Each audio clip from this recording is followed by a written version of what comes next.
Hello guys, welcome back. So let us start with history theme 1 bricks, beads and bones, the Harappan civilization. देखिए हम जो Harappan civilisation की बात कर रहे हैं इसका हम अप्रॉक्सीमेटली डेट करते हैं 2600 टू 1900 BCE को. ओके एंड जो हिस्ट्री हम क्लास 12th में पढ़ेंगे that we will start from 2600 BCE to approximately 21st century 20th century rather हम लोग कॉन्स्टिट्यूशन की फ्रेम होने तक की हम पूरा पढ़ेंगे. Mahatma Gandhi, partition, Ashoka, Mauryans, bhakti, Sufi tradition, Sufism and Buddhism and all these. So हम एक टाइमलाइन एक यू शेप में चलेंगे जहाँ पर हम लोग आप एक यू शेप इमेजिन करिए.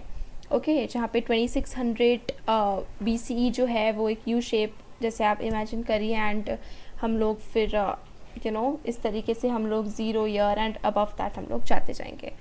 सो BCE means before common era. जो 0 ईयर हम लोग मानते हैं जीसस क्राइस्ट के बर्थ को हम लोग 0 मानते हैं उस ईयर को. That means we see that Jesus Christ was born in the year 0. तो उसके पहले के जितने भी ईयर्स हैं उसको हम BCE बोलते हैं. उसके बाद के ईयर्स को हम लोग CE बोलते हैं, common era, before common era and common era. And बात यह है कि बिफोर कॉमन एरा जो है वो उल्टा चलती है. मतलब वो पहले 5000 BC आता है, उसके बाद 4000 आता है, उसके बाद 3000, उसके बाद 2000 एंड सो ऑन. जैसे अभी क्या आता है, अभी पहले ईयर 2022 आएगा, फिर 2023 आएगा, फिर 2024 आएगा. बिफोर कॉमन एरा में सबसे पहले 2024 आएगा, फिर 2023 आएगा, फिर 2022 आएगा and it will go down to 0 and 0 से फिर अपवर्ड काउंटिंग स्टार्ट होगी. सो अब मैं आपको बताती हूँ कि हमें NCERT को कैसे रीड करना चाहिए. Because guys believe me, the best way to crack your board exams is your NCERT. And not only board exams, any exams. यहाँ तक कि UPSC जो एग्ज़ाम कंडक्ट कराती है for IAS and IPS post, उसके लिए भी you are repeatedly told that read the NCERTs. So your NCERT is like your Bible. Okay बहुत एंट्रेंस एग्ज़ाम्स के लिए, टेस्ट के लिए एंड बिग एग्जामिनेशंस के लिए, हर चीज़ के लिए. जैसे अगर अभी आप CUET को भी टारगेट कर रहे हो तो just read NCERT and you don't need anything else. Keep reading it again and again. कैसे पढ़ना है उसका भी एक तरीका होता है. So we'll start with that too. हर वीडियो में मैं एक सिमिलर पैटर्न से आपको NCERT रीडिंग लगाऊंगी and please make sure that you are reading the NCERT in the similar pattern. Let's start. The Harappan seal is possibly the most distinctive artifact of the Harappan or Indus Valley civilization.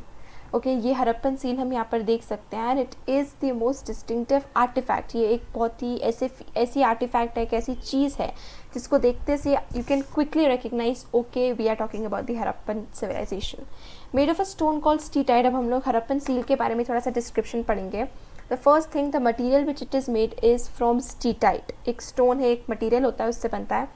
And they often contain animal motifs. Motifs मतलब designs, patterns. तो ये आप देख सकते हैं एक animal बना हुआ है. तो often हमें हरप्पन सील्स के ऊपर कोई ना कोई animal ज़रूर देखने को मिलता है. And signs from a script that remains undeciphered. ये हम ऊपर देख सकते हैं, साइन बनी हुई है, कुछ साइंस बने हुए हैं एंड ये साइंस उस स्क्रिप्ट से हैं जो कि अभी तक हम लोग डिसाइफर नहीं कर पाए हैं. Okay we are still not able to decipher that. इस वजह से हमें बहुत सारी ऐसी लिटररी एविडेंस जो रीडिंग वाला जो पार्ट आता है, मैन्यूस्क्रिप्ट्स वगैरह जो चीज़ें हैं वो अभी तक हम लोग डिसाइफर नहीं कर पाए हैं. इस वजह से हरप्पन सिविलाइजेशन के बारे में हमारी जो नॉलेज है वो लिमिट हुई है. बट इसका मतलब ये नहीं है कि हमें उनके बारे में कुछ नहीं पता है. हमें उस हरप्पन सिविलाइजेशन के बारे में बहुत पता है. जैसे कि we know a great deal about the lives of the people who lived in the region from what they left behind. Archaeological evidence जिसे बोलते हैं. और वो आर्कियोलॉजिकल एविडेंस क्या है? These are the houses, pots, ornaments, tools and seals. तो इन सब से हमें हरप्पन सिविलाइजेशन के बारे में बहुत कुछ पता चलता है. हम लोग इस चैप्टर में आगे पढ़ेंगे कि हमें हरप्पन सिविलाइजेशन के बारे में क्या पता है एंड वो कैसे पता है. मतलब देखिए हमें ये आर्टिफैक्ट मिला, हमने इसको प्लेस कर दिया, okay this seal belongs to the Harappan civilisation.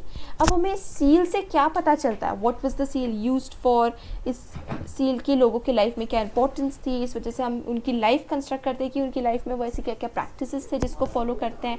तो हम लोग देखेंगे कि कैसे जो आर्टिफैक्ट्स हमें मिलते हैं वो यूज़ होते हैं उनको हम लोग कैसे इंटरप्रेट करते हैं एंड कैसे वो विद टाइम इंटरप्रिटेशंस चेंज भी होते हैं। जैसे पहले हो सकता है कि हमने इस सील का यूज़ कुछ और स्टेट किया था एंड बाद में लेटर फाइंडिंग्स में हमें पता चला है कि okay this was not the real purpose of the seal. तो हम लोग पूरे चैप्टर में देखेंगे how to we interpret the items that are found, कैसे हम उसको यूज़ करते हैं अपने to construct a knowledge about the civilisation, and कैसे sometimes the knowledge that we had prior was wrong and we use it, okay, for different purposes. Of course कुछ aspects हैं civilization के जो अभी तक हम लोग जो अभी तक unknown हैं because of certain limitations, but we are of course working on it. देखिए छोड़ना कुछ भी नहीं है, पूरा पैराग्राफ अच्छे से पढ़ा, डिस्कस करा, हड़प्पन सील फिगर अच्छी तरीके से देख लीजिए. Now come to terms, places and times. All the boxes, all the figures, timeline, everything is important. The Indus Valley civilization is also called the Harappan culture. देखिए अभी तक हमने क्या क्या नेम्स इस्टेब्लिश करे इस civilization के लिए. The Harappan civilization, Indus civilization और Indus Valley civilization, 3 names. And now another term used is the Harappan culture. Archaeologists use the term culture for a group of objects distinctive in style that are usually found together within a specific geographical area and period of time. देखिए किसी भी चीज़ को एक culture के नाम देने के लिए 3 इंपॉर्टेंट पॉइंट्स होते हैं, जो 3 पैरामीटर्स होते हैं. First is it should be distinctive in style. देखिए हमने पहले if you remember class 11th पे we have read about the Mesopotamian seal, right. So Mesopotamia में जो सील है वो भी एक सील है, हड़प्पा में भी एक सील मिली है. तो क्या कैसे ये डिस्टिंक्टिव एक दूसरे से अलग है, कैसे हैं? जो मेसोपोटेमियन सील्स थी वो सिलेंड्रिकल थी, ये वाली जो सील्स हैं ये ऐसे स्क्वायर या ऐसे टैबलेट फॉर्म में है. तो ये जो आर्टिफैक्ट हमें मिला है भले ही दोनों सील है but they are distinctive in style. तो एक कल्चर की दूसरे कल्चर के जो आर्टिफैक्ट्स मिले दो कल्चर में उनका स्टाइल डिफरेंट होना चाहिए. Second is they are found within a specific geographical area. जो हड़प्पन सील्स जो हमें मिली है वो सारी किस एरिया से मिली है? India, Pakistan, Afghanistan and these areas, right. Mesopotamian seals हमें वहाँ से मिली, ईरान इराक वाले एरिया से मिली है. सो they should be distinctive in style. उनका एक particular geographical area होना चाहिए and they should belong to a specific period of time. एक period of time में belong करना चाहिए. जैसे कि अगर मैं आपको एक example दूँ, clothes, ठीक है, of course clothes don't survive for such a long time because वो biodegradable material के होते हैं. but मैं आपको example दूँ, एक साड़ी है. एक साड़ी जो है वो आज से 100 साल पहले भी पहनी जाती थी, आज भी पहनी जाती है. तो अगर हमें एक साड़ी मिली है तो हमें उसको पर्टिकुलरली एक पर्टिकुलर टाइम फ्रेम में हमें उसको फिट करना फिट करना चाहिए एक स्पेसिफिक पीरियड ऑफ टाइम में, तब वो एक कल्चर का पार्ट बनेगा. So there should be it should be from a specific period of time, specific geographical area and the style should be distinctive, जिससे हम लोग डिस्टिंग्विश कर पाए कि अच्छा ये हड़प्पन आर्टिफैक्ट है या ये मेसोपोटेमियन आर्टिफैक्ट है. In case of the Harappan culture क्या क्या ऑब्जेक्ट्स में हड़प्पन कल्चर से मिले हैं? ऑफकोर्स स्टाइल हम देख चुके हैं डिस्टिंक्टिव कैसी है, जैसे सील्स के टाइम में या ऐसी और भी चीज़ें हैं जो डिस्टिंक्टिव है बाकी कल्चर्स से. जोग्राफिकल एरिया जो है वो इंडिया, पाकिस्तान, अफगानिस्तान हो जाएगा. And period of time 2600 BC to 1900 BC approximately. Okay, Harappan culture के टाइम में जो डिस्टिंक्टिव ऑब्जेक्ट्स हमें मिले हैं they include seals which we have already seen here, beads, यहाँ पर आप बीड्स देख सकते हैं जो कि ऑर्नामेंट्स वगैरह में यूज़ होते हैं. Weights of course 1 kg 2 kg जैसे आज हम डिनोमिनेशंस यूज़ करते हैं, उस टाइम पर हड़प्पन कल्चर के टाइम पर भी वेट्स का यूज़ होता था. स्टोन ब्लेड्स यहाँ पर आप देख सकते हैं and even baked bricks. And baked bricks का यूज़ किस में करते थे? For the construction purposes. These objects were found from areas as far apart as Afghanistan, Jammu, Baluchistan, that is in Pakistan and Gujarat. Named after Harappa, the first site where this unique culture was discovered. The civilization is dated between circa 2600 and 1900 BC. देखिए ये जो C dot यहाँ पर आपको दिख रहा है that is circa. Circa is a Latin term. Circa का मतलब होता है approximately. तो हम लोग जो है वो एकदम date to date we can not define these cultures, क्योंकि 10 अगस्त को फॉर एग्जाम्पल ये कल्चर का फॉर्मेशन हुआ था एंड 2 मार्च को ये कल्चर ख़त्म हो गया था. No, we go by years and a long spans of time, like decades and years, hundreds of years. Okay, so circa that means approximately 2600 to 1900 BCE, that is before zero. Okay, There were earlier and later cultures, often called early Harappan and late Harappan in the same area. देखिए 2600 से 1900 BCE के time पे जो था culture, उसको हम लोग mature Harappan बोलते हैं, जो कि मेन कल्चर था हड़प्पन का. उसके पहले भी एक हड़प्पन कल्चर हम एक फॉर्मेशन बोल सकते हैं वेगली, एंड उसके बाद में भी, but they are called the early Harappan and the late Harappan. So जो मेन हड़प्पन कल्चर की हम बात करते हैं वो मेच्योर हड़प्पन कल्चर होता है. ओके, एंड ये हम इसको डिस्टिंग्विश कर पाते हैं mature Harappan, late Harappan and early Harappan cultures को. Next the first part is beginnings. देखिए प्लीज़ इस मैप को बहुत अच्छी तरीके से आपको मैप को स्टडी करना है, एंड इट्स रादर ईजी. देखिए जब हम इस मैप को ऐसे देख रहे हैं ना, तो इट सीम्स कि यार ये थोड़ा डिफ़िकल्ट है, कैसे होगा, बट इतना डिफ़िकल्ट नहीं है, बहुत ईजी है. मैं आपको यहाँ पर समझाती हूँ. देखिए ये हमारी इंडस रिवर आ गई, right, this is our Indus.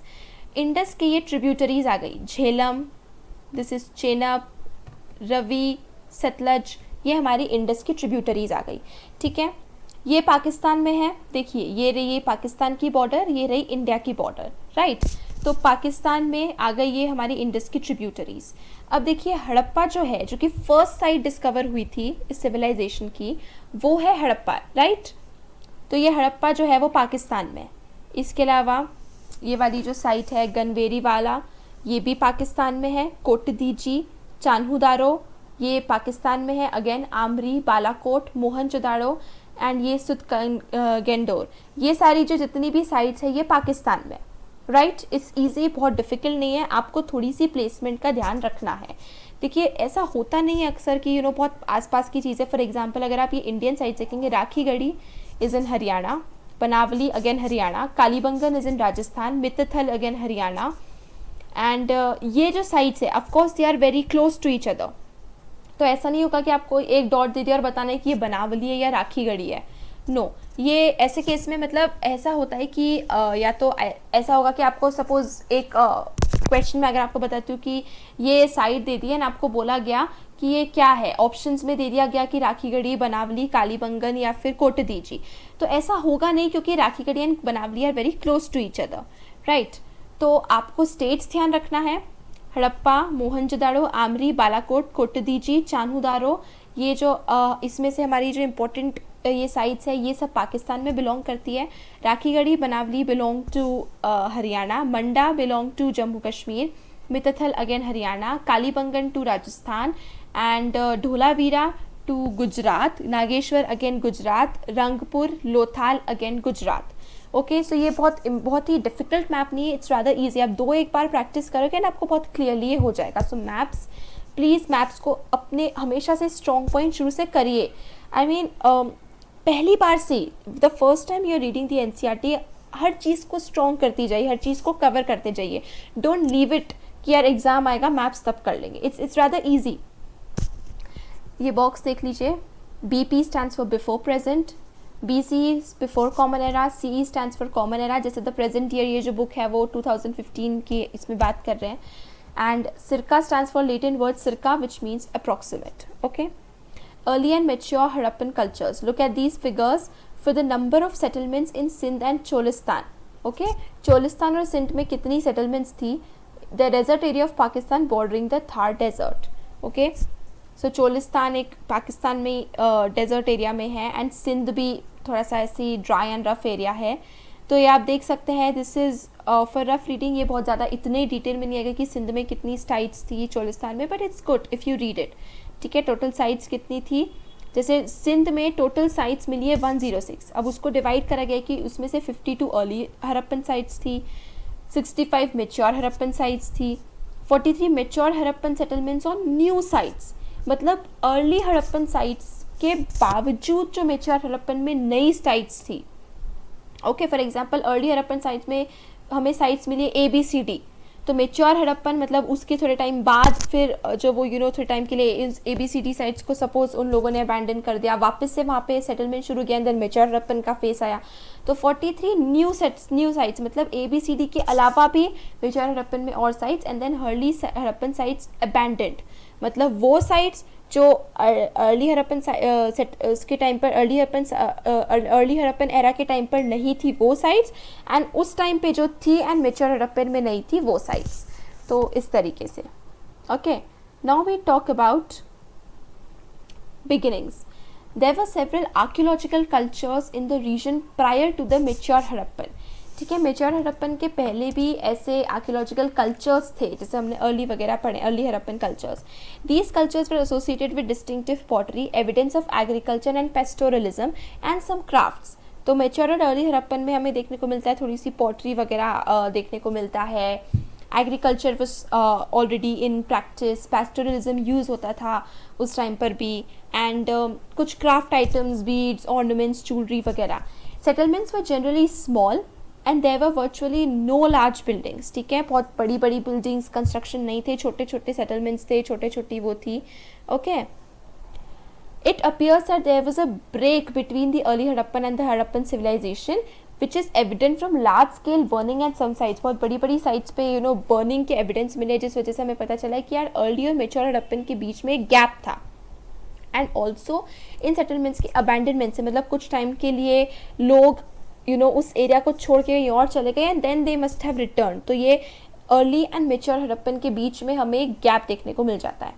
सो ये बिगिनिंग्स हमने थोड़ा सा पढ़ा। सब्सिस्टेंस स्ट्रैटेजीज मतलब एग्रीकल्चर को पर्टेन करते हुए food related, okay, dietary practices. Maps 1 and 2 का अगर हम देखेंगे, ये रहा map 1। Okay, these are some important mature Harappan sites and ये मैप 2 है areas of early Harappan sites.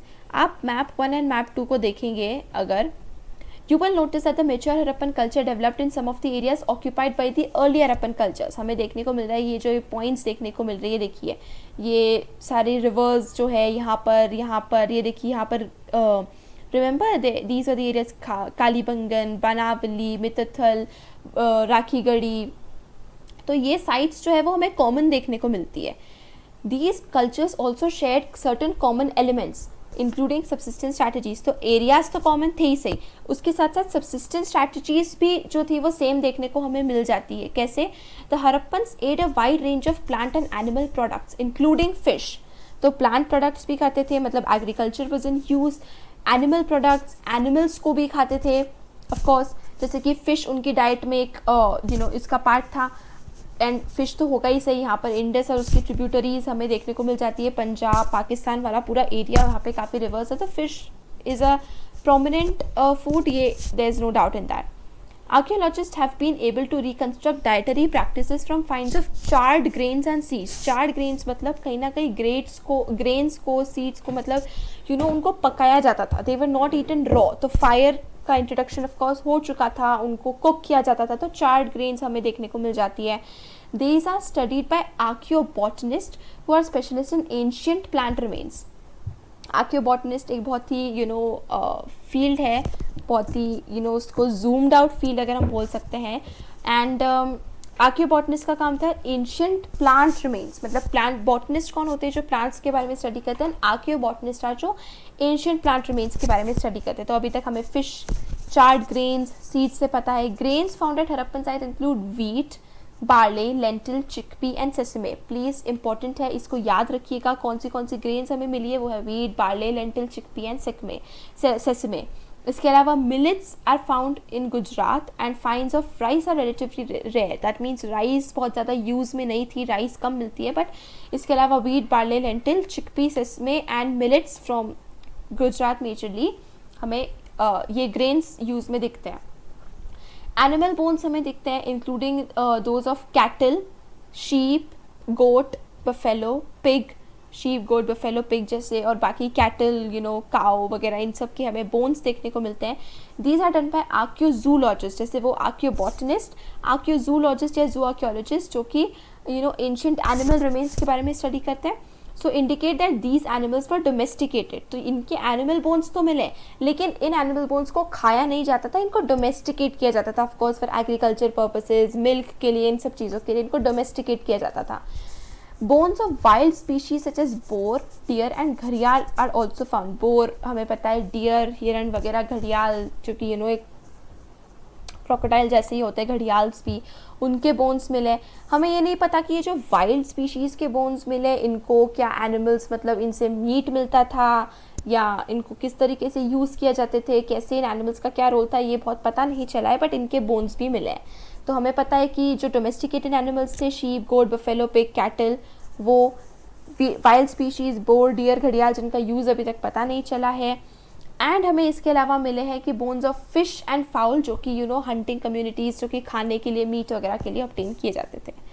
तो ये हमें खाने पीने के बारे में पता चल गया, उनकी सब्सिस्टेंस स्ट्रैटेजी, उनकी डाइट के बारे में, जो कि अर्ली एंड मेच्योर हड़प्पन में हमें सिमिलैरिटी देखने को मिलती है। एग्रीकल्चरल टेक्नोलॉजी देखिए बहुत ईजी है, प्लीज़ आप कोई भी प्रेशर मत लीजिए, बहुत ईजी है, आप समझ लेंगे तो it would be much more easier. ये फिगर क्विकली देख लेते हैं, glance upon, it's a terracotta bull. Terracotta, ये ऐसी हमें क्राफ्ट एंड आर्टिस्टिक आइटम्स की बहुत फाइंडिंग्स मिलती है। Prevalence of agriculture is indicated by finds of grain. It is more difficult to reconstruct actual agricultural practices. भले ही हमें ग्रेन्स वगैरह मिले, बट एक्चुअली वो लोग क्या खाते थे, इट्स वेरी डिफिकल्ट। मतलब जैसे उन ग्रेन्स का कैसे यूज़ होता था, क्या वो ग्रेन्स को ऐसे आटा बना के रोटी जैसे खाते थे या कैसे थे, दैट इज़ स्टिल डिफिकल्ट, अभी तक पता नहीं चला है हमें वो। Were seeds broadcast scattered on ploughed. Broadcast हमें पता है कि हाथ से ऐसे सीड्स को फैलाते थे, या फिर एक प्लाव का कैसे क्या क्या यूज़ होता था। representation on seals and terracotta sculpture indicate that bull was known। तो seals और terracotta sculpture जैसे यहाँ पर हमें उससे पता है कि bull पता था। and archaeologists extrapolate from this that oxen were used for plowing। तो क्योंकि हमें bull के ऐसे हमें seals वगैरह में भी मिलते हैं डिपिक्शन bulls का, तो उससे हमें कहना कि लगता है कि ऑक्सन या बुल का जो यूज़ था एग्रीकल्चर में वो था, जैसे आज भी यूज़ करते हैं हल वगैरह चलाने के लिए। Moreover, terracotta models of the plow have been found। terracotta model of plow यहाँ पर I don't think दिया हुआ है, बट ऐसे मतलब छोटे छोटे जैसे हम कह सकते हैं कि टॉयज़ के जैसे टेराकोटा मॉडल्स थे प्लाव के। तो मतलब प्लाव भी कहीं ना कहीं यूज़ में था, और वो कहाँ पर मिले, sites of Cholistan and Banawali, Haryana. These are important, please हर चीज़, हर एक word, every word is important NCERT में। तो बनावली एंड चोलिस्तान एरिया से हमें टेराकोटा मॉडल्स ऑफ प्लाव मिले हैं। Archaeologist have also found evidence of a ploughed field at Kalibangan Rajasthan. तो कालीबंगन राजस्थान में एक प्लाउड फील्ड मिला है जहाँ पर प्लाव का यूज़, तो वहाँ का एविडेंस मिला है, which is associated with early Harappan levels. Okay, the field had two sets of furrows at right angles to each other, suggesting that two different crops were grown together। तो मतलब दो ऐसे क्रॉप्स ग्रो करने के हमें evidence मिल जाते हैं कि दो ऐसी लाइंस ऐसे डिमार्केट किया गई थी, लाइंस बनाई गई थी, और उन दोनों फिर लाइंस के बीच में से पार्टीशन किया गया था जहाँ पे दो अलग क्रॉप्स को एक टाइम पर ग्रो किया जाता था। तो टेराकोटा मॉडल्स ऑफ प्लाव मिले हैं, प्लाउड फील्ड के एविडेंस मिले हैं, हमें two crops been grown at the same time मिला है, बुल ऑक्सन इन यूज़, हमें कहीं ना कहीं हम उसको एक्सट्रापोलेट करते हैं। They have also, archaeologists have also tried to identify the tools used for harvesting। Did they use stone blades or wooden handles or metal tools? वो भी हमने पता करने की कोशिश की है। Most Harappan sites are located in semi-arid lands। हमें पता है पाकिस्तान एंड वो वाला जो एरिया, जो राजस्थान वगैरह का एरिया है, वहाँ पे बहुत ज़्यादा हमें इरिगेशन फैसिलिटीज़ मिलती नहीं है, सेमी एरिड डेजर्टेड लैंड है थोड़ा सा। So we have also found traces of canals at the site of Shortugai in Afghanistan. Harappan site of Shortugai, तो ये जो साइट है अफगानिस्तान में, Shortugai Harappa is in Pakistan, it is not in Afghanistan. Harappan site means Harappan civilisation की एक साइट, शोरटुगाई इन अफगानिस्तान में हमें कैनाल्स की ट्रेसेस मिले। दैट मीन्स एक कहीं ना कहीं एडवांसमेंट टेक्नोलॉजी में हमें बहुत ही ईजिली यहाँ पर स्पॉट कर सकते हैं, बट नॉट इन पंजाब और सिंध। पंजाब एंड सिंध में हमें नहीं मिले हैं। सो दैट मीन्स अफगानिस्तान वाला एरिया जो ज़्यादा सेमी एरिड, ज़्यादा एरिड है, ड्राई है, एंड पंजाब एंड सिंध वाला जो पार्ट है ये वाला, यहाँ पर हमें ये सारे इंडस एंड उसकी ट्रिब्यूटरीज मिल जाती है, तो वहाँ पे प्रॉबेबली कैनाल्स का यूज़ नहीं था। It is possible that ancient canals silted up long ago. ये भी पॉसिबल है कि यहाँ पर भी कैनाल्स का यूज़ किया जाता था, बट यहाँ पर मिट्टी वगैरह की वजह से ये सिल्ट हो गई है, मतलब ये कवर अप हो गई है। It is also likely that water drawn from wells was use for irrigation. हो सकता है कि कैनाल्स नहीं तो वेल से वाटर ड्रॉ किया जाता था। Water reservoirs have been found in Dholavira Gujarat, they may have been used. जैसे आजकल डैम्स होते हैं वैसे उस टाइम पर वाटर रिजर्वॉयर्स हमें गुजरात धोलावीरा में मिलते हैं. तो ये साइट्स प्लीज़ रिमेंबर कि कौन सी साइट पे क्या चीज़ मिली है. Okay, this is important.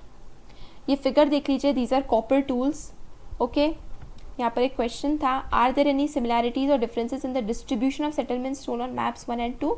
तो येस, कुछ सिमिलैरिटीज़ है, कुछ डिफरेंसेस है. जैसे हम देख सकते हैं कि मेच्योर हड़प्पन के टाइम पे थोड़ी सी स्कैटर हो गई थी, ज़्यादा ऑर्गेनाइज थी. अर्ली हड़प्पन में बहुत ज़्यादा पास में बहुत ही फजी सा था. यहाँ पर बहुत ही पास में थी. यहाँ पर हम देख सकते हैं वेल स्प्रेड है थोड़ी सी ज़्यादा. साइट्स जो है सिमिलैरिटीज़ भी है कि अर्ली हड़प्पन साइट से ही मेच्योर हड़प्पन साइट में हमें बहुत कॉमन देखने को मिलती है जगह वगैरह. तो this is more common. Okay, similarities and differences हो गई है. Do you think these tools could have been used for harvesting? May be, may not be, हमें पता नहीं. अभी ये एक्स प्लाउ जैसा लगता तो है but we don't know yet. ये रिजर्वायर है धोलावीरा. देखिए आप मेजनरी वर्क देखिए कितनी प्रॉपरली ब्रिक्स को अलाइन किया है, स्टेयर्स बनाए हैं, सब it's so prim and proper, which is of course a wonder because for a civilization of that times something like this is, it's really praiseworthy. What is the evidence used by archaeologists to reconstruct dietary practices? क्या क्या evidence है? bones मिले हैं, charred grains मिले हैं, seeds मिले हैं, plows, canals, reservoirs and 2 crops being grown together, etc. source 1 very important. sources सारे पढ़ना ही है, कुछ भी नहीं छोड़ना है बेसिकली. ये फिगर और देख लीजिए, सैडल एंड क्वन, इसी के बारे में हम सोर्स पढ़ेंगे. Processing of food required grinding equipment as well as vessels for mixing, blending and cooking. देखिए उस टाइम पे हम लोग अगर ग्रेन्स का यूज़ होता है तो उसको ये भी था कि उसको चूर के आटे जैसा भी बना रहे थे. तो ग्राइंडिंग इक्विपमेंट हमें मिला है, मिक्सिंग, ब्लेंडिंग, कुकिंग के लिए सभी के लिए मिला है. These were made of stone, metal and terracotta. Stone, metal और टेराकोटा सभी से ये चीज़ें बनती थी. This is an excerpt from one of the earliest reports on excavations at Mohenjo-daro, the best known Harappan site. Harappa जो है वो सबसे पहली साइट थी, but the best known Harappan site is Mohenjo-daro. Mohenjo-daro was not the first site to be discovered, but the best known. Saddle querns are found in considerable numbers. Saddle querns मतलब ये Sanjay uncle हमें considerable number में हमें देखने को मिलते हैं, and they seem to have been the only means in use for grinding cereals. ठीक है, एज अ रूल दे वर रफली made of hard gritty igneous rock. Of course क्योंकि उसको ग्रेन्स को चूरने के लिए यूज़ किया जाता था, तो वो hard gritty igneous rock, sandstone जैसे में यूज़ किए जाते थे. साइंस ऑफ हार्ड यूजेज, बहुत ही पावर और स्ट्रेंथ लगाई जाती थी इनकी यूज़ के लिए. As their bases are usually convex. ये देखिए कॉन्वेक्स कर्व्ड थोड़ा सा बेस है. They must have been set in earth और मड, मतलब ऐसे धरती, मतलब उसको ज़मीन में ऐसे सेट किया जाता था ताकि वो टूट ना जाए. ओके, क्योंकि कर्व्ड होते थे. And 2 main types have been found, जो कि पहला जिसमें कि another small stone was pushed or rolled to and fro, जैसे कि ये एक टाइप है. एंड दूसरा है जिसमें एक कैविटी होती थी और एक पाउंडर होता था, जो आज हम जैसे कूटने के लिए, मसाले कूटने के लिए जैसे यूज़ करते हैं. तो देयर वाज सेकेंड स्टोन जिसमें एक पाउंडर होता था, एक छोटा स्टोन होता था और उसमें से कूटा जाता था, जो कि नेदर स्टोन में लार्ज कैविटी बनाता था. Querns of the former type were probably used solely for grain and the second type for pounding herbs and spices. आज भी जैसे हल्दी, मिर्ची वगैरह कूटने के लिए जिनका यूज़ किया जाता है, तो वो शायद उस चीज़ के लिए यूज़ किए जाते थे. और ये जो पहली टाइप की है ये शायद ग्रेन्स वगैरह के लिए यूज़ किए जाते होंगे. Okay, in fact stones of this latter type are dubbed as curry stones. Latter type मतलब ये जो जिसमें कैविटी होती थी और पाउंड किया जाता था, उसको कड़ी स्टोन्स भी बोला जाता होता, बिकॉज उससे जो स्पाइसेस ग्राइंड किए जाते थे वो फिर करी वगैरह बनाने में यूज़ किए जाते थे. Okay, by our workman and our cook asked for the loan of one from the museum for use in the kitchen. So ये म्यूज़ियम में रखे गए एंड म्यूज़ियम के कुक ने, that's just a funny thing story कि museum के cook ने पूछा कि क्या मैं इसका यूज़ कर सकता हूँ. तो the fact that the person was asking for such an important ancient artifact to be used in the kitchen, it's an irony. ये जो excerpt है, जो source है, ये Ernest and Mackay further excavations at Mohenjo-daro 1937. Please ये भी important है. Ernest Mackay ने लिखी है 1937 में further excavations at Mohenjo-daro. उससे हमें ये stones and querns के बारे में पता चलता है. Archaeologists use present-day analogies to try and understand what ancient artifacts were used for. Mackay was comparing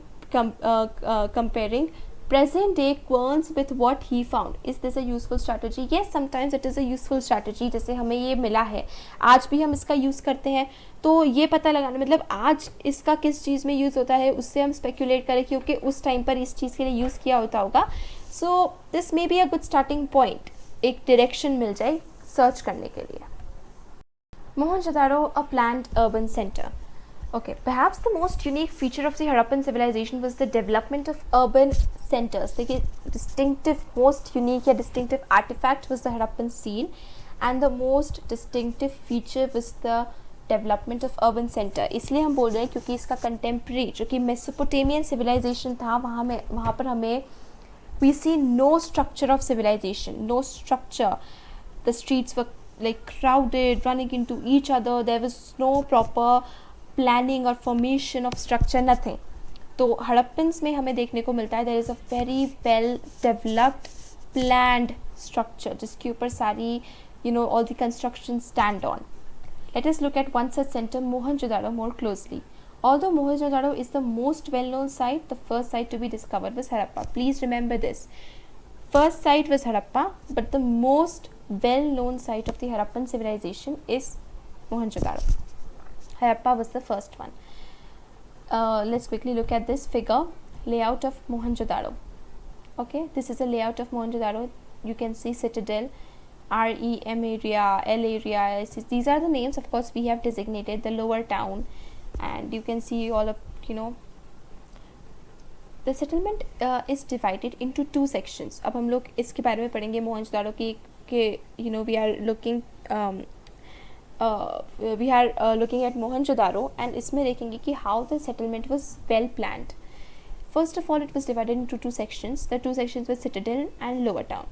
One was smaller but higher. The citadel was smaller, of course, than the lower town, but it was higher, and the other much larger but lower. Archaeologists designate these as the citadel and the lower town respectively. The citadel owes its height to the fact that buildings were constructed on mud brick platforms. तो citadel में सबसे पहले platforms बनाए गए जिसके ऊपर फिर the buildings were constructed. That is why it was higher than the lower town.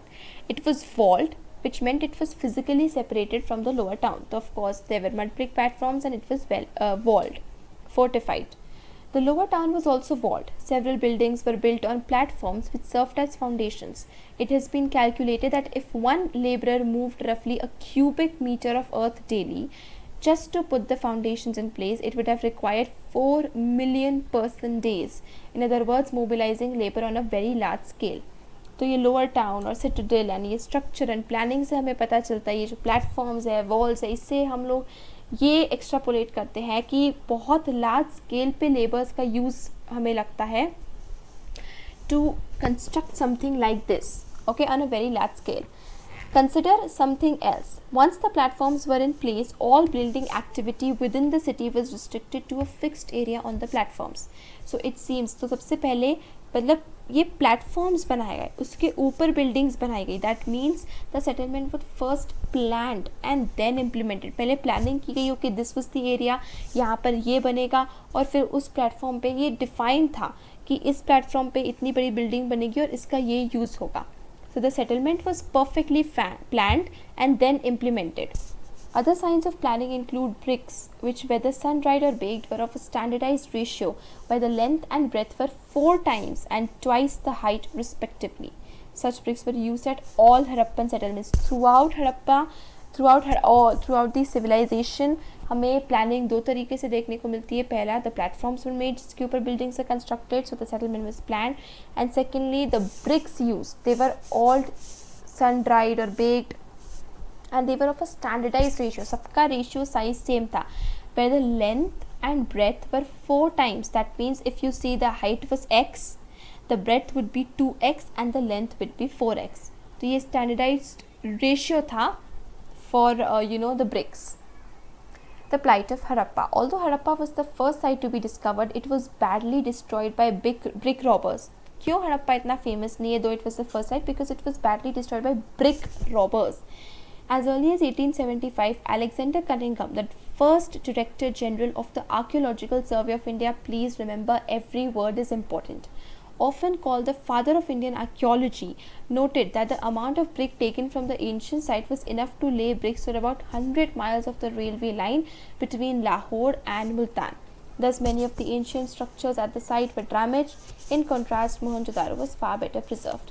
Harappa सबसे पहले डिस्कवर की गई थी, लेकिन जैसे कि अलेक्जेंडर कनिंघम ने बताया, जो कि इंडियन आर्कियोलॉजी के फादर माने जाते हैं and archaeological Survey of India के फर्स्ट डायरेक्टर जनरल हैं, उन्होंने बताया कि हड़प्पा में जितनी भी साइट्स मिली है वहाँ से ब्रिक रॉबर्स ने ब्रिक्स चुरा चुरा के लाहौर से मुल्तान तक के लिए 100 मील 100 माइल्स तक के लिए रेलवे लाइन को उन्होंने ले कर दिया उसी ब्रिक्स का यूज़ करके. That is why it is not been well preserved and that is why Mohenjodaro ज़्यादा फेमस है, because it was more better preserved.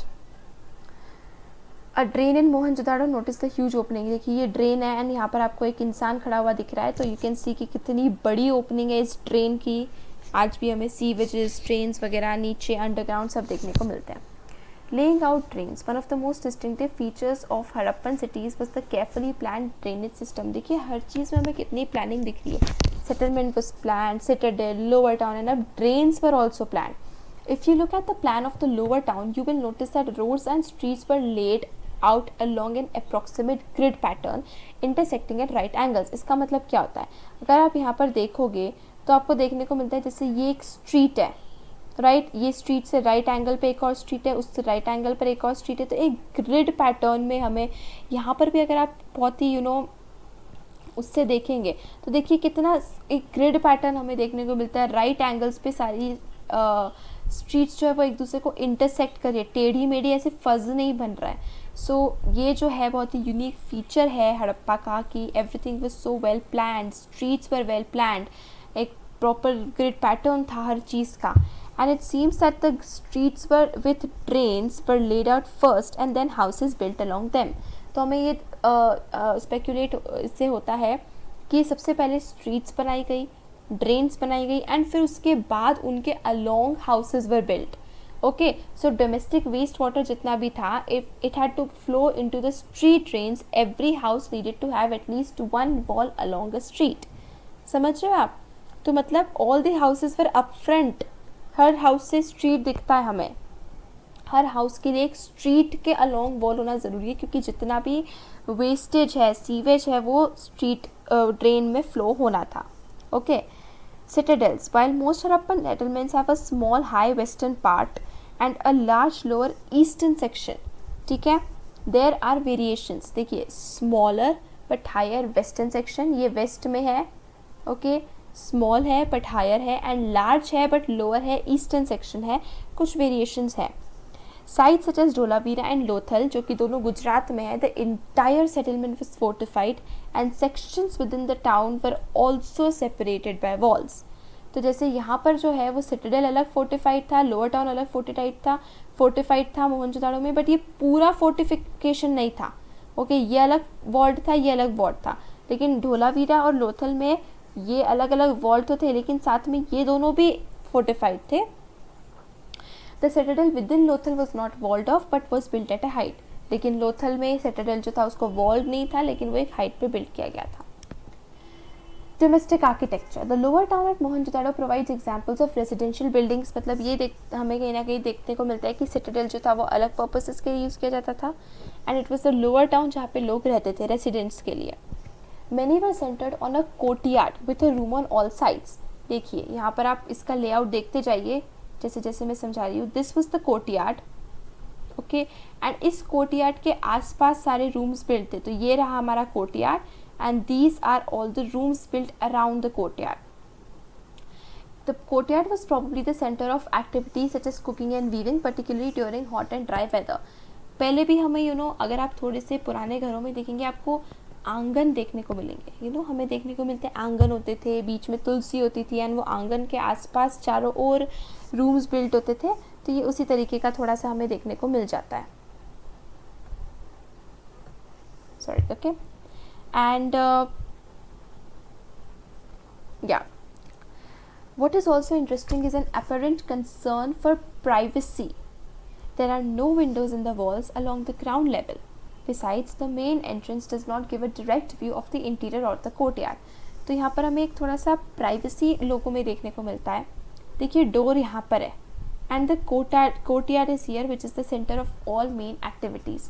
तो ऐसा नहीं कि घर में घुसते ही पूरा दिख रहा है कि क्या चल रहा है. घर में घुसने के बाद देयर वाज सम थोड़ा सा एक प्राइवेसी थी एंड उसके बाद आप कोर्टयार्ड में घुसते हो. ऑल्सो ग्राउंड लेवल पे आप ये वॉल देख सकते हो. फर्स्ट स्टोरी में देर आर नो विंडोज़, ठीक है, जिससे कोई ऐसे बाहर का डायरेक्ट व्यू ना मिले. एंड एक सेकेंड स्टोरी भी थी. देखिए यहाँ पर देखने को मिलता है ये स्टेयर्स है, ये अपर स्टोरी, सेकेंड स्टोरी. तो बहुत ही वेल प्लान स्ट्रक्चर यहाँ पर देखने को मिलता है. Every house had its own bathroom paved with bricks. तो ये यहाँ पर ये जितना भी हमें पता चलता है कि हड़प्पन्स के टाइम से ही हर घर में एक वॉशरूम था. उसको प्रॉपरली ब्रिक्स के का यूज़ करके पेव करते थे. मतलब वेल फॉर्म्ड वॉशरूम था ये. Okay. And the washroom was connected to the drains in the street. तो वॉशरूम का जितना भी मटेरियल होता था, फीकल मैटर होता था, वो डायरेक्टली स्ट्रीट्स में, ड्रेन्स में चले जाता था. ओके, ड्रेन्स में. Some houses have remains of staircases. Second roof कुछ घरों में देखने को मिल जाता है. Many houses had walls often in a room that could be reached from the wells. Many houses had wells.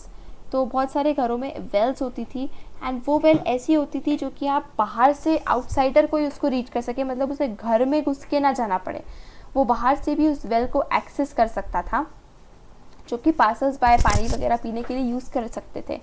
Scholars have estimated that the total number of wells in Mohenjo-daro was about 700. So this was again something very unique कि passers bye के लिए Wales होना, कि आप पास कर रहे हो, प्यास लगी तो आप पानी पी सकते हो, घर में डायरेक्ट घुसना ना पड़े, आप बाहर के बाहर ही पानी पी के निकल सकते हो. Very interesting, right. The most ancient system get discovered. About the drains. Mackay, Ernest Mackay, further excavations at Mohenjodaro 1937. हमने सैडल पॉइंट के बारे में पढ़ा था. अगेन मैके के हम अलग एक और बात पढ़ रहे हैं, लेकिन this is from Ernest Mackay, early Indus civilisation 1948. That was further excavation at Mohenjo-daro 1937. This is early Indus civilization 1948. Both written by Ernest Mackay. Mackay noted about the drains, it is certainly the most complete ancient system as yet discovered. Every house was connected to the street drains. The main channels were made of bricks, set in mortar and were covered with loose bricks that could be removed for cleaning. तो drains होती थी, उन drains को BRICS के through cover किया जाता था. वो ब्रिक्स लूज होती थी ताकि कभी भी ड्रेन्स को क्लीन करना हो, क्लॉग ना हो, तो वो ड्रेन्स रिमूव करी जाए, क्लीन कर सके उसको एंड वापस से ब्रिक्स लगा सके. द मेन देवर सेट इन मोर्टार, जैसे आज सीमेंट होती है, ऐसे उसको प्रॉपरली सेट किया जाता था ब्रिक्स को. Okay, in some cases limestone was used for the covers. House drains first emptied into a sump or a cesspit into which solid matter settled while wastewater flowed into the street drains. तो जितने भी जैसे house के जो होते थे drains होती थी, सबसे पहले बड़ा सा पिट जैसा होता था जहाँ पे जितना भी फीकल मैटर है वो सेटल हो जाता था और वाटर जो था वो स्ट्रीट ड्रेन्स में फ्लो कर दिया जाता था. ओके, फ्लो हो जाता था. Very long drainage channels were provided eight intervals with sums for cleaning. बहुत बड़े बड़े लंबी ड्रेन्स होती थी और इंटरवल्स होते थे जहाँ पर क्लीनिंग करी जा सके. मतलब एरियाज होते थे जहाँ पर क्लीनिंग कर सके वो लोग. उस ड्रेन्स की ओपन एरिया होता था. It is a wonder of archaeology that little heaps of material, mostly sand, have frequently been found lying alongside drainage channels, which shows that debris was not always carted away when the drains was cleared. तो ऐसा होता था कि drains को clear करके कोई भी material जो कचरा फंस गया है, पानी को जो जाने नहीं दे रहा है, फ्लो नहीं होने पा रहा है प्रॉपर्ली, तो उस मटेरियल को क्लीन करके साइड में ऐसे पिट्स बना दिए जाते थे, हीप्स बना दिए जाते थे एंड फिर वो हमेशा क्लियर नहीं करा जाता था, इस वजह से हीप्स बन गए साइड में. Drainage systems were not unique to the larger cities but were found in smaller settlements as well. Her settlement, small हो बड़ा हो, मोहनजोदाड़ो जैसे बड़े बड़े सेटलमेंट में भी या चानूदारो जैसे छोटे छोटे सेटलमेंट्स में भी हमें वेल सेटल्ड सिस्टम, एक प्लान दिखता है. At Lothal, for example, while houses were built of mud bricks, drains were made of burnt bricks. तो घर तो बड़ी थोड़ी कच्ची मिट्टी ऐसे ब्रिक्स के बने, मड ब्रिक्स के बने थे, लेकिन drains were all set in burnt bricks, पक्की. Okay. Where is the courtyard, where are the two staircases, what is the entrance to the house like. This is the courtyard, ये आप देख सकते हैं. This is the entrance to the house and the entrance is, it's not giving a direct view and these are the two staircases. एक यहाँ पर है and एक यहाँ पर है. This is an isometric drawing of a large house in Mohenjo-daro. There was a well in room number 6. Where is the room number 6, ये देखिए, this is 5, this is 6, this is 7। तो रूम नंबर 6 में ये एक well है और ये open होता था जहाँ से पासर्स बाई भी जा सके और उनको घर में ना घुसना पड़े। The citadel. It is on the citadel that we find evidence of structures that were probably used for special public purposes. These include the warehouse, a massive structure of which the lower brick portions remain, while the upper portions probably of wood decade long ago, and the Great Path. The lower town में हमने देखा कि residential buildings मिलती है. Citadel was probably used for special public purposes के लिए. यहाँ पे हमें 2 स्ट्रक्चर्स मिले हैं. एक है वेयरहाउस के नीचे वाला एरिया जो ब्रिक्स का बना हुआ था, तो उसके लोअर पोर्शंस बचे हुए हैं, ऊपर का पोर्शन प्रॉबेबली वुड से बना होगा, तो वो सब वुड डिके हो चुका है अब. एंड दूसरा स्ट्रक्चर हमें देखने को मिलता है द ग्रेट पाथ. तो ये रहा, देखिए द वेयरहाउस, यहाँ पर आप देख सकते हैं. Okay, the great path was a large rectangular tank in a court yard surrounded by a corridor on all 4 sides. तो जो ग्रेट पाथ था वो बहुत बड़ा सा एक रेक्टेंगुलर टैंक था और उसके चारों तरफ कॉरिडोर था चारों तरफ. And there were 2 flights of steps on the north and south leading into the tank. तो मतलब देखिए, जैसे कि एक अगर ग्रेट पाथ है, सपोज मैं आपको एक यहाँ पर ये देखिए, ये रहा ग्रेट पाथ, ये और ये अगर आप क्लियरली देखेंगे तो दीज आर द स्टेयर्स जो कि हमें ग्रेट पाथ में एंटर होने में. इसके चारों तरफ आप देख सकते हैं कि कोर्टयार्ड है. Okay, on the edge and using mortar of gypsum. एक जिप्सम के बारे में हम सब ने केमिस्ट्री में पढ़ा है, कैल्शियम का होता था. There were rooms on 3 sides. तो ग्रेट पाथ के चारों तरफ कोर्टयार्ड थे जिसके 3 साइड तो रूम्स थे. Okay, for probably changing, dressing वगैरह जो भी होता था. Water from the tank flowed into a huge drain. ठीक है, तो जितना भी टैंक का पानी होता था, आप एक स्विमिंग पूल जैसा स्ट्रक्चर इमेजिन कर पा रहे हैं, राइट? तो वाटर जितना भी होता था वो एक बड़े से ड्रेन में फ्लो होता था. Across a lane to the north lay a smaller building with 8 bathrooms. तो नॉर्थ के यहाँ पर के अक्रॉस एक 8 बाथरूम्स होती थी. And 4 on each side of a corridor which drains from each bathroom connecting to a drain that rang along the corridor. तो हर बाथरूम से कनेक्टेड एक ड्रेन होती थी. The uniqueness of the structure as well as the context in which it was found, the citadel with several distinctive buildings, has led several scholars to suggest that it was meant for some kind of special ritual bath. तो अभी तक हम लोग इतना speculate नहीं कर पाए हैं, इतना डिवाइस नहीं कर पाए कि ये ग्रेट बाथ किस चीज़ के लिए यूज़ किया जाता था. बट जैसे जिस कॉन्टेक्स्ट में ये मिला है, मतलब सिटाडेल में मिला है, सिटाडेल में सिर्फ स्पेशल पब्लिक पर्पसेस के लिए, सेवरल यूनिक पर्पसेस के लिए जो बिल्डिंग होती थी स्पेशल पर्पसेस के लिए वही मिली है. तो सिटाडेल जैसी जगह पर मिला है, इसका यूनिक स्ट्रक्चर, इन 2 चीज़ों से हम लोग एक स्पेकुलेट करते हैं कि कहीं ना कहीं पर ये कोई ना कोई स्पेशल पर्पस के लिए यूज़ किया जाता था. This is the plan of Citadel. देख सकते हैं college, great courtyard and warehouse, stairs and ये great path, pillared hall and ये सब चीज़ें हमें यहाँ पर देखने को मिलती है. Okay, this was all by Marshall. ये देखिए Marshall's deep trench, Marshall Wheeler, REM Wheeler's deep trench. मतलब ये कैसे अलग अलग लोगों ने यहाँ पर स्टडी करा है इस एरिया को, एक्सकेवेशन, आर्कियोलॉजिस्ट वगैरह सभी. Which of the architectural features of Mohenjodaro indicate planning. क्या क्या फीचर्स मोहनजोदड़ो के हैं?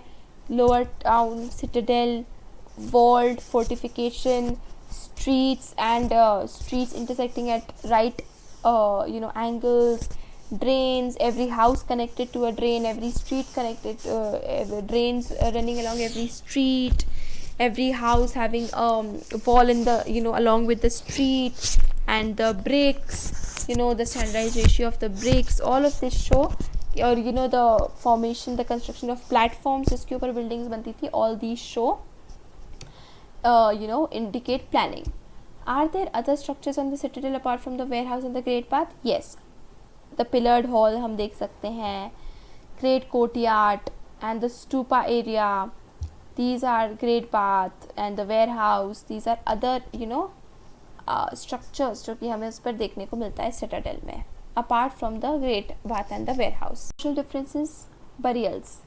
इससे पता चलता है कि लोगों के बीच में क्या सोशल डिफरेंस है. आज कैसे पता चलता है भाई एक के बाद गुच्ची का बैग है, दूसरे के पास नहीं है, तो ये सोशल डिफरेंस हो गया. So just kidding. इस तरीके से मतलब उस टाइम पर हमें क्या सोशल डिफरेंस, कैसे क्या हायरार्की थी, क्या था। पहली चीज़ हमें पता चलती है बरियल्स के through. Archaeologist generally use certain strategies to find out where there was social और इकोनॉमिक डिफरेंसेस, कैसे रह रहे थे, इक्वालिटी थी कि नहीं थी। दीज इंक्लूड स्टडिंग बरियल्स, ठीक है। We are familiar with the massive pyramids of Egypt, जितने जो हायर ऑफिशियल्स या हायर स्टेटस के लोग होते थे उनके लिए पिरामिड्स बनते थे, उनके टूम काफ़ी एक्स्ट्रावेगेंट होते थे। तो उससे हमें इजिप्ट में तो सोशल हायरार्की देखने को मिल जाती है कि डिफरेंसेस लोगों के बीच में था। बट यहाँ पर क्या सीन था, इजिप्ट में जो पिरामिड्स थे, इजिप्ट के जो पिरामिड्स थे वर कंटेम्परस टू द हड़प्पन सिविलाइजेशन, मतलब वो एक ही टाइम पर एग्जिस्ट कर रहे थे। So many of these pyramids were royal burials where enormous quantities of wealth was buried. At burials in Harappan sites, the dead were generally laid in pits. Sometimes there were differences in the way the burial pit was made. In some instances, the hollowed out space were lined with bricks. Could these variations be an indication of social differences? We are not sure. थोड़े बहुत differences हमें burials के देखने को मिले हैं, but we are not really sure कि वो इतने differences थे कि नहीं थे उनके बीच में. Some graves contain pottery and ornaments, perhaps indicating a belief of afterlife. कि आफ्टर लाइफ मानते थे कि नहीं. Jewelry has been found in burials of both men and women. In fact, in the excavations at the cemetery in Harappa in mid-1980s, an ornament consisting of 3 shell rings, a jasper, a kind of semi-precious stone, bead and hundreds of microbeads was found near the skull of a male. तो male and women दोनों के हमें उस पर burial sites पे हमें ornaments and artefacts देखने को मिल जाते हैं. But on the whole, it appears that the Harappans did not believe in burying precious things with the dead. तो थोड़ी बहुत चीज़ें हमें उनकी बरियल साइट्स पे देखने को मिल जाती है, बट बहुत ज़्यादा हमें देखने को मिलता नहीं. जैसे कि इजिप्ट के पिरामिड्स में कितनी सारी उनकी टूम में गोल्ड एंड प्रेशियस चीज़ें रखते थे, वो हमें बहुत ज़्यादा हड़प्पा में नहीं देखने को मिलती है, हड़प्पन सिविलाइजेशन में देखने को नहीं मिलती है. This is a copper mirror, देख लीजिए. And this is a faience pot. ये क्या है आगे पढ़ेंगे. Looking for luxuries. Another strategy to identify social differences is to study artifacts, which archaeologists broadly classify as utilitarian and luxuries. तो देखिए आज भी जैसे कि आर्टिफैक्ट से कोई है भाई, सपोज आज से 100 ईयर्स बाद अगर हम एक्सकेवेशन करें तो जिस घर में AC मिलेगा तो वो ज़्यादा लक्शरियस था, तो जिसमें नहीं मिलेगा वो थोड़ा सा यूटिलिटेरियन था. इस तरीके से एक एग्जांपल दे रही हूँ मैं, ऐसा मत प्लीज़ सोचिएगा कि आपके पास AC नहीं है so you not luxury. No, it's not like that. मैंने आपको एक एग्जाम्पल दिया है. ऐसी आर्टिफैक्ट्स होती थी जिसको आर्कियोलॉजिस्ट यूटिलिटेरियन या कि for daily use and luxury के लिए में क्लासीफाई करते थे. The first category includes objects of daily use made fairly easily out of ordinary material such as stone और क्ले. तो डेली यूज़ की जितनी भी चीज़ें थी, पॉट्स वगैरह, वो ऑर्डिनरी मटेरियल से, बहुत इनएक्सपेंसिव मटेरियल से बनाई जाती थी, stone, clay. These include querns, pottery, needles, flesh rubbers, body scrubbers et cetera. उस टाइम पर भी देखिए फ्रेश रबर्स होते थे, आज भी हम लोग बॉडी स्क्रबर्स होते हैं, उस टाइम पर भी यूज़ किए जाते थे.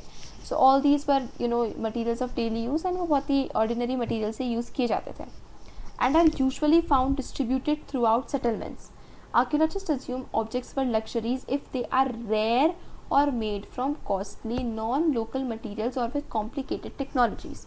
तो आर्कियोलॉजिस्ट कैसे क्लासीफाई करते थे कि कोई भी चीज़ लग्जरी है, अगर वो बहुत ही रेयर चीज़ों से मिलते थे, प्रेशियस चीज़ों से बनते थे, या उनके बनाने की प्रोसेस बहुत कॉम्प्लिकेटेड थी, तो वो एक तरीके से उसको लग्जरी में क्लासीफाई करते थे. दस लिटिल पॉट्स ऑफ फ्योंसे, ये जैसे देखने को मिला, a material made of ground sand or silica mix with colour and a gum then fired were probably considered precious because they were difficult to make. इसकी process हम देख सकते हैं कितनी डिफिकल्ट, मतलब कॉम्प्लिकेटेड है, तो इसको हम लग्जरियस आइटम कंसिडर करते थे. The situation becomes more complicated when we find what seem to be articles of daily use such as spindle whorls made of rare materials such as fiance. Do we classify these as utilitarian or luxuries? तो ये situation तब tense हो जाती है जब हमें daily use की materials luxurious चीज़ों में, मतलब प्रेशियस चीज़ों में या कॉम्प्लिकेटेड मेथड से बनी हुई मिलती है. जैसे स्पिंडल वर्ल्स को जब हम लोग फ्योंसे जैसे मटेरियल्स में बनाए देखते हैं तब हमारा कन्फ्यूजन बनता है कि यार क्या, क्यों, इसका मतलब क्या है. इफ़ वी स्टडी दैट, लेकिन वो चीज़ हमें आज भी देखने को मिलती है, राइट. जैसे कि अगर एक पर्स हो गया, सो जो गुची का पर्स है वो ज़्यादा प्रेशियस मटेरियल से बना होगा, प्रोसेस कॉम्प्लिकेट होगी. वही थोड़े से दूसरा पर्स है जैसे local it's not very costly, inexpensive. So of course both of them are an object of daily use. लेकिन उसका material अलग है. So I think it's the same thing. If we study the distribution of such artifacts, we find that rare objects made of valuable materials are generally concentrated in large settlements like Mohenjo-daro and Harappa, and are rarely found in smaller settlements. तो मोहनजोदारो और हड़प्पा में ही हमें expensive and luxurious चीज़ें ज़्यादा देखने को मिलती है, स्मॉलर सेटलमेंट्स में ज़्यादा नहीं देखने को मिलती है. For example miniature pots of fiancé, perhaps used as perfume bottles. They are mostly found in Mohenjo-daro and Harappa and not in smaller settlements like Kalibangan. Gold too was rare. उस time पे भी gold एक precious metal था, and at present it was probably precious as all the gold jewelry found at Harappan sites was recovered from hoards. Hoards क्या होते हैं? Hoards are objects kept carefully by people, often inside containers such as pots. जैसे आज तिजोरी होती है वैसे ही हम कह सकते कंपेयर कर सकते हैं. Such hoards can be of jewelry or metal objects saved or reused by metal workers. If for some reason the original owners do not retrieve them, they remain where they are left till some archaeologist finds them.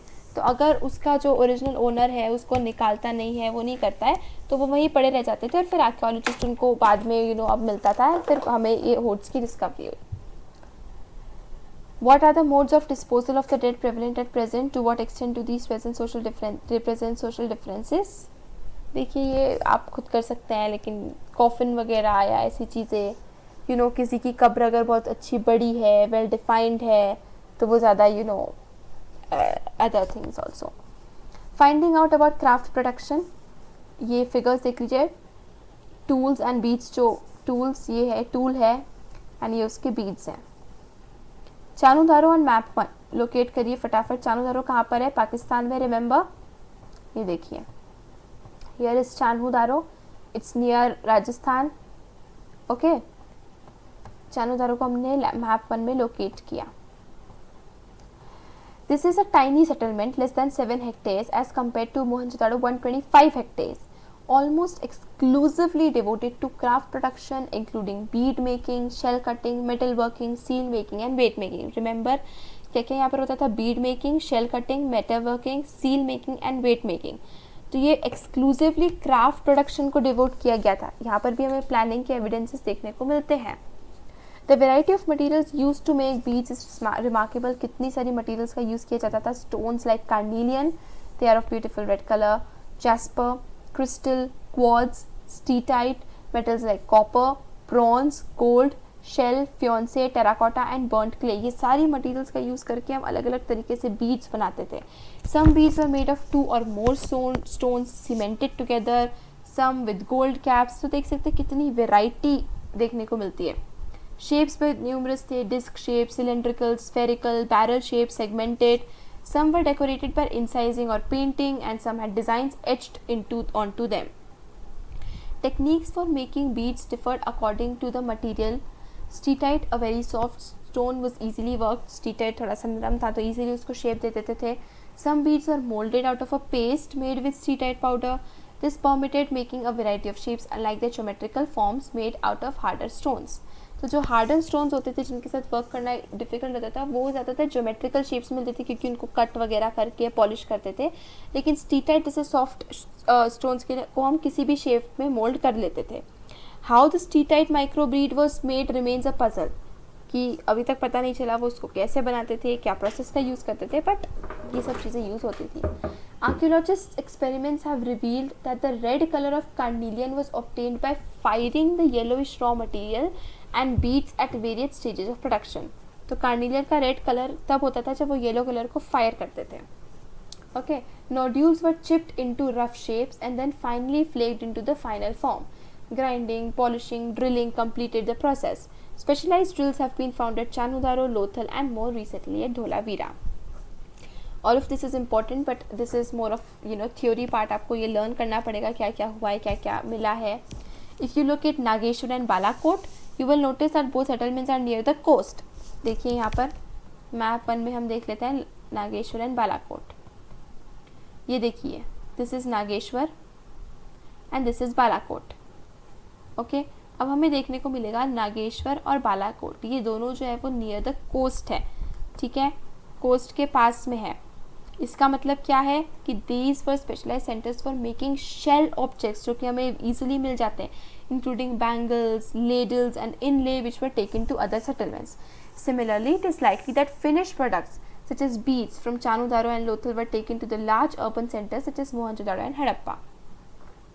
बहुत carefully plan system मिलता है कि चांगुदारो, नागेश्वर और Balakot coast के पास थे तो उसको shell making के एक सेंटर डिवोट कर दिया, तो यहाँ पर शेल्स का काम हो रहा है, चांगुदारो पे सारा दूसरा क्राफ्ट प्रोडक्शन हो रहा है, मोहनजोदड़ो पे अलग काम हो रहा है। तो इस तरीके से हमें देखने को मिलता है कि कितना प्लानिंग है, स्ट्रक्चर था। Some of these can be seen in national museum Delhi और in site museum at Lothal. ये पॉटरी हमें उससे देखने को मिलती है। This is a terracotta figurine जिसे आर्टिस्ट आर्कियोलॉजिस्ट मदर गॉडेस भी डिजिग्नेट करते हैं। We don't really know but yes we do say this can be the mother goddess. Identifying centers of production. In order to identify centers of craft production, archaeologists usually look for the following. कैसे पता चलेगा कि कौन सा centre craft production के लिए है, कौन सा नहीं है? उसके लिए आर्कियोलॉजिस्ट ये चीज़ों के ऊपर देखते हैं। First is raw material such as stone modules, whole shells, copper और कहाँ पर है। जैसे कि फॉर एग्जांपल अगर आज के टाइम पर भी आयरन मिल्स एंड फैक्ट्रीज हमें ज़्यादा कहाँ मिलेगी, जहाँ पे आयरन रिजर्व ज़्यादा मिलेंगे, तो सबसे पहले आर्कियोलॉजिस्ट रॉ मटेरियल्स के लिए देखते हैं कि यहाँ पे अगर कॉपर और बहुत अबंडेंस में मिलता है, शेल्स जैसे नागेश्वर वाला कोट, तो मतलब ये क्राफ्ट प्रोडक्शन साइट होगा। सेकेंड, टूल्स, जहाँ पर जैसे मोहनजोदड़ो में कम टूल्स मिले होंगे इन कंपेयर टू चान्होदारो, तो पता चला कि यहाँ ज़्यादा टूल्स है तो ये क्राफ्ट प्रोडक्शन सेंटर होगा। Third thing is unfinished objects. देखिए जो फिनिश्ड ऑब्जेक्ट्स होती थी वो तो हो सकता है चान्होदारो से निकल के दूसरी जगह ट्रांसपोर्ट हो गई, लेकिन अनफिनिश्ड ऑब्जेक्ट्स को वहीं छोड़ दिया जाता था, तो उससे हमें पता चलता था। And rejects and waste material, तो जैसे कि हम रिजेक्ट्स जो कि जैसे फ्लेक कर रहे हैं, एक्स्ट्रा मटेरियल बाहर निकाल रहे हैं, वो थ्रो कर रहे हैं, मतलब उसको प्रॉपर्ली डिस्पोज ऑफ नहीं करके वहीं पे इकट्ठा करके पड़ा हुआ है। तो इन चार चीज़ों से वो आइडेंटिफाई कर पाते थे कि ये एक क्राफ्ट प्रोडक्शन सेंटर था। In fact waste is one of the best indicators of craft work. For instance, if a shell or stone is cut to make objects, then pieces of these materials will be discarded as waste at the place of production. तो ये बहुत important source था waste product. Okay. Sometimes larger waste pieces were used up to make smaller objects, but minuscule bits were usually left in the work area. These traces suggest that apart from small specialized centers, craft production was also undertaken in large cities such as Mohenjo-daro and Harappa. तो मोहनजोदड़ो और हड़प्पा में ये, क्योंकि ये छोटी छोटी जो waste material मिलता है उससे ये भी पता चलता है कि सिर्फ छोटे सेटलमेंट में नहीं, कहीं ना कहीं बड़े सेटलमेंट्स में भी क्राफ्ट प्रोडक्शन होता था। क्योंकि ऐसा तो नहीं हो रहा है कि चान्होदारो से सारा वेस्ट प्रोडक्ट जो है वो मोहनजोदड़ो ला रहे हैं, नहीं ना, right. Should the stone artifacts illustrated in the chapter be considered as utilitarian objects or as luxuries? Are there any that may fall into both categories? Yes, there are. हमने पहले पढ़ा है कि डेली यूज़ के objects को जब luxury precious metals या precious चीज़ों में बनाया जाता था, so both categories utilitarian and luxury में भी वो दोनों फॉल कर सकते हैं। आज भी हमें देखने को मिलता है कि यार जैसे डेली यूज़ की ऑब्जेक्ट्स है चश्मे, लेकिन कोई है जिसके चश्मे में गोल्ड फ्रेम है एंड पता नहीं क्या एक्सपेंसिव मटेरियल है, किसी का चश्मा बहुत ही इनएक्सपेंसिव और नॉर्मल मटेरियल्स है। तो ये चीज़ आज भी डिस्टिंक्शन देखने को मिलता है कि डेली यूज़ का ऑब्जेक्ट है बट कितना ज़्यादा लग्जरियस है, हाई फाई है and all that. Okay, this figure copper and bronze vessel. अभी हमने कॉपर मिरर भी देखा, यहाँ मेटल वो यहाँ पर हम कॉपर एंड ब्रॉन्ज वेसल्स भी देख रहे हैं जो हड़प्पा से सिविलाइजेशन से हमें मिलती है।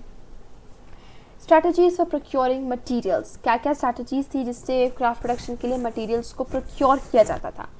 As is obvious, a variety of materials was used for craft production. While some such as clay were locally available, clay तो बहुत locally हर जगह मिल जाता है, मिट्टी, many such as stone, timber and metal had to be procured from outside the alluvial plain. Terracotta toy models of bullock carts suggest that this was one of important means of transporting goods and people across land routes. तो हमें bullock carts के terracotta models मिलते हैं, मतलब ये है कहीं ना कहीं transportation के लिए यूज़ होता था। Riverine routes along the Indus and its tributaries as well as coastal routes were also probably used. Materials from the subcontinent and beyond. The Harappans procured materials for craft production in various ways. For instance, they established settlements such as Nageshwar and Balakot in areas where shell was available. तो उन्होंने बालाकोट और नागेश्वर को इसीलिए shell making, shell production और shell objects का एक centre बनाया क्योंकि वो कोस्ट के पास थे. Other such sites were Shotugai in far off Afghanistan near the best source of lapis lazuli, क्योंकि शोटुगाई के पास लैपिस lazuli का बहुत अच्छा सोर्स था, तो उसको एक लैपिस lazuli का मतलब एक सेंटर बना दिया जहाँ पे लैपिस lazuli हाईली यूज़ किया जाता था. लैपिस lazuli एक बहुत ही ब्यूटीफुल सा रेयर हाईली वैल्यूड एक स्टोन होता है ब्लू कलर का. Lothal was the near source of carnelian. Okay, तो कार्निलियन जो कि भरूच गुजरात से मिलता है, तो लोथल को एक ऐसा सोर्स बना दिया. Steatite Rajasthan and north Gujarat का एंड मेटल फ्रॉम राजस्थान. तो ये अलग अलग एरियाज थे जहाँ से हमें मटेरियल्स को हम लोग प्रोक्योर करते थे for making the craft products and all. Another strategy for procuring raw material, तो एक स्ट्रैटेजी तो हो गई कि ये एरियाज से अलग अलग एरियाज से हमने प्रोक्योर कर रहे हैं हम.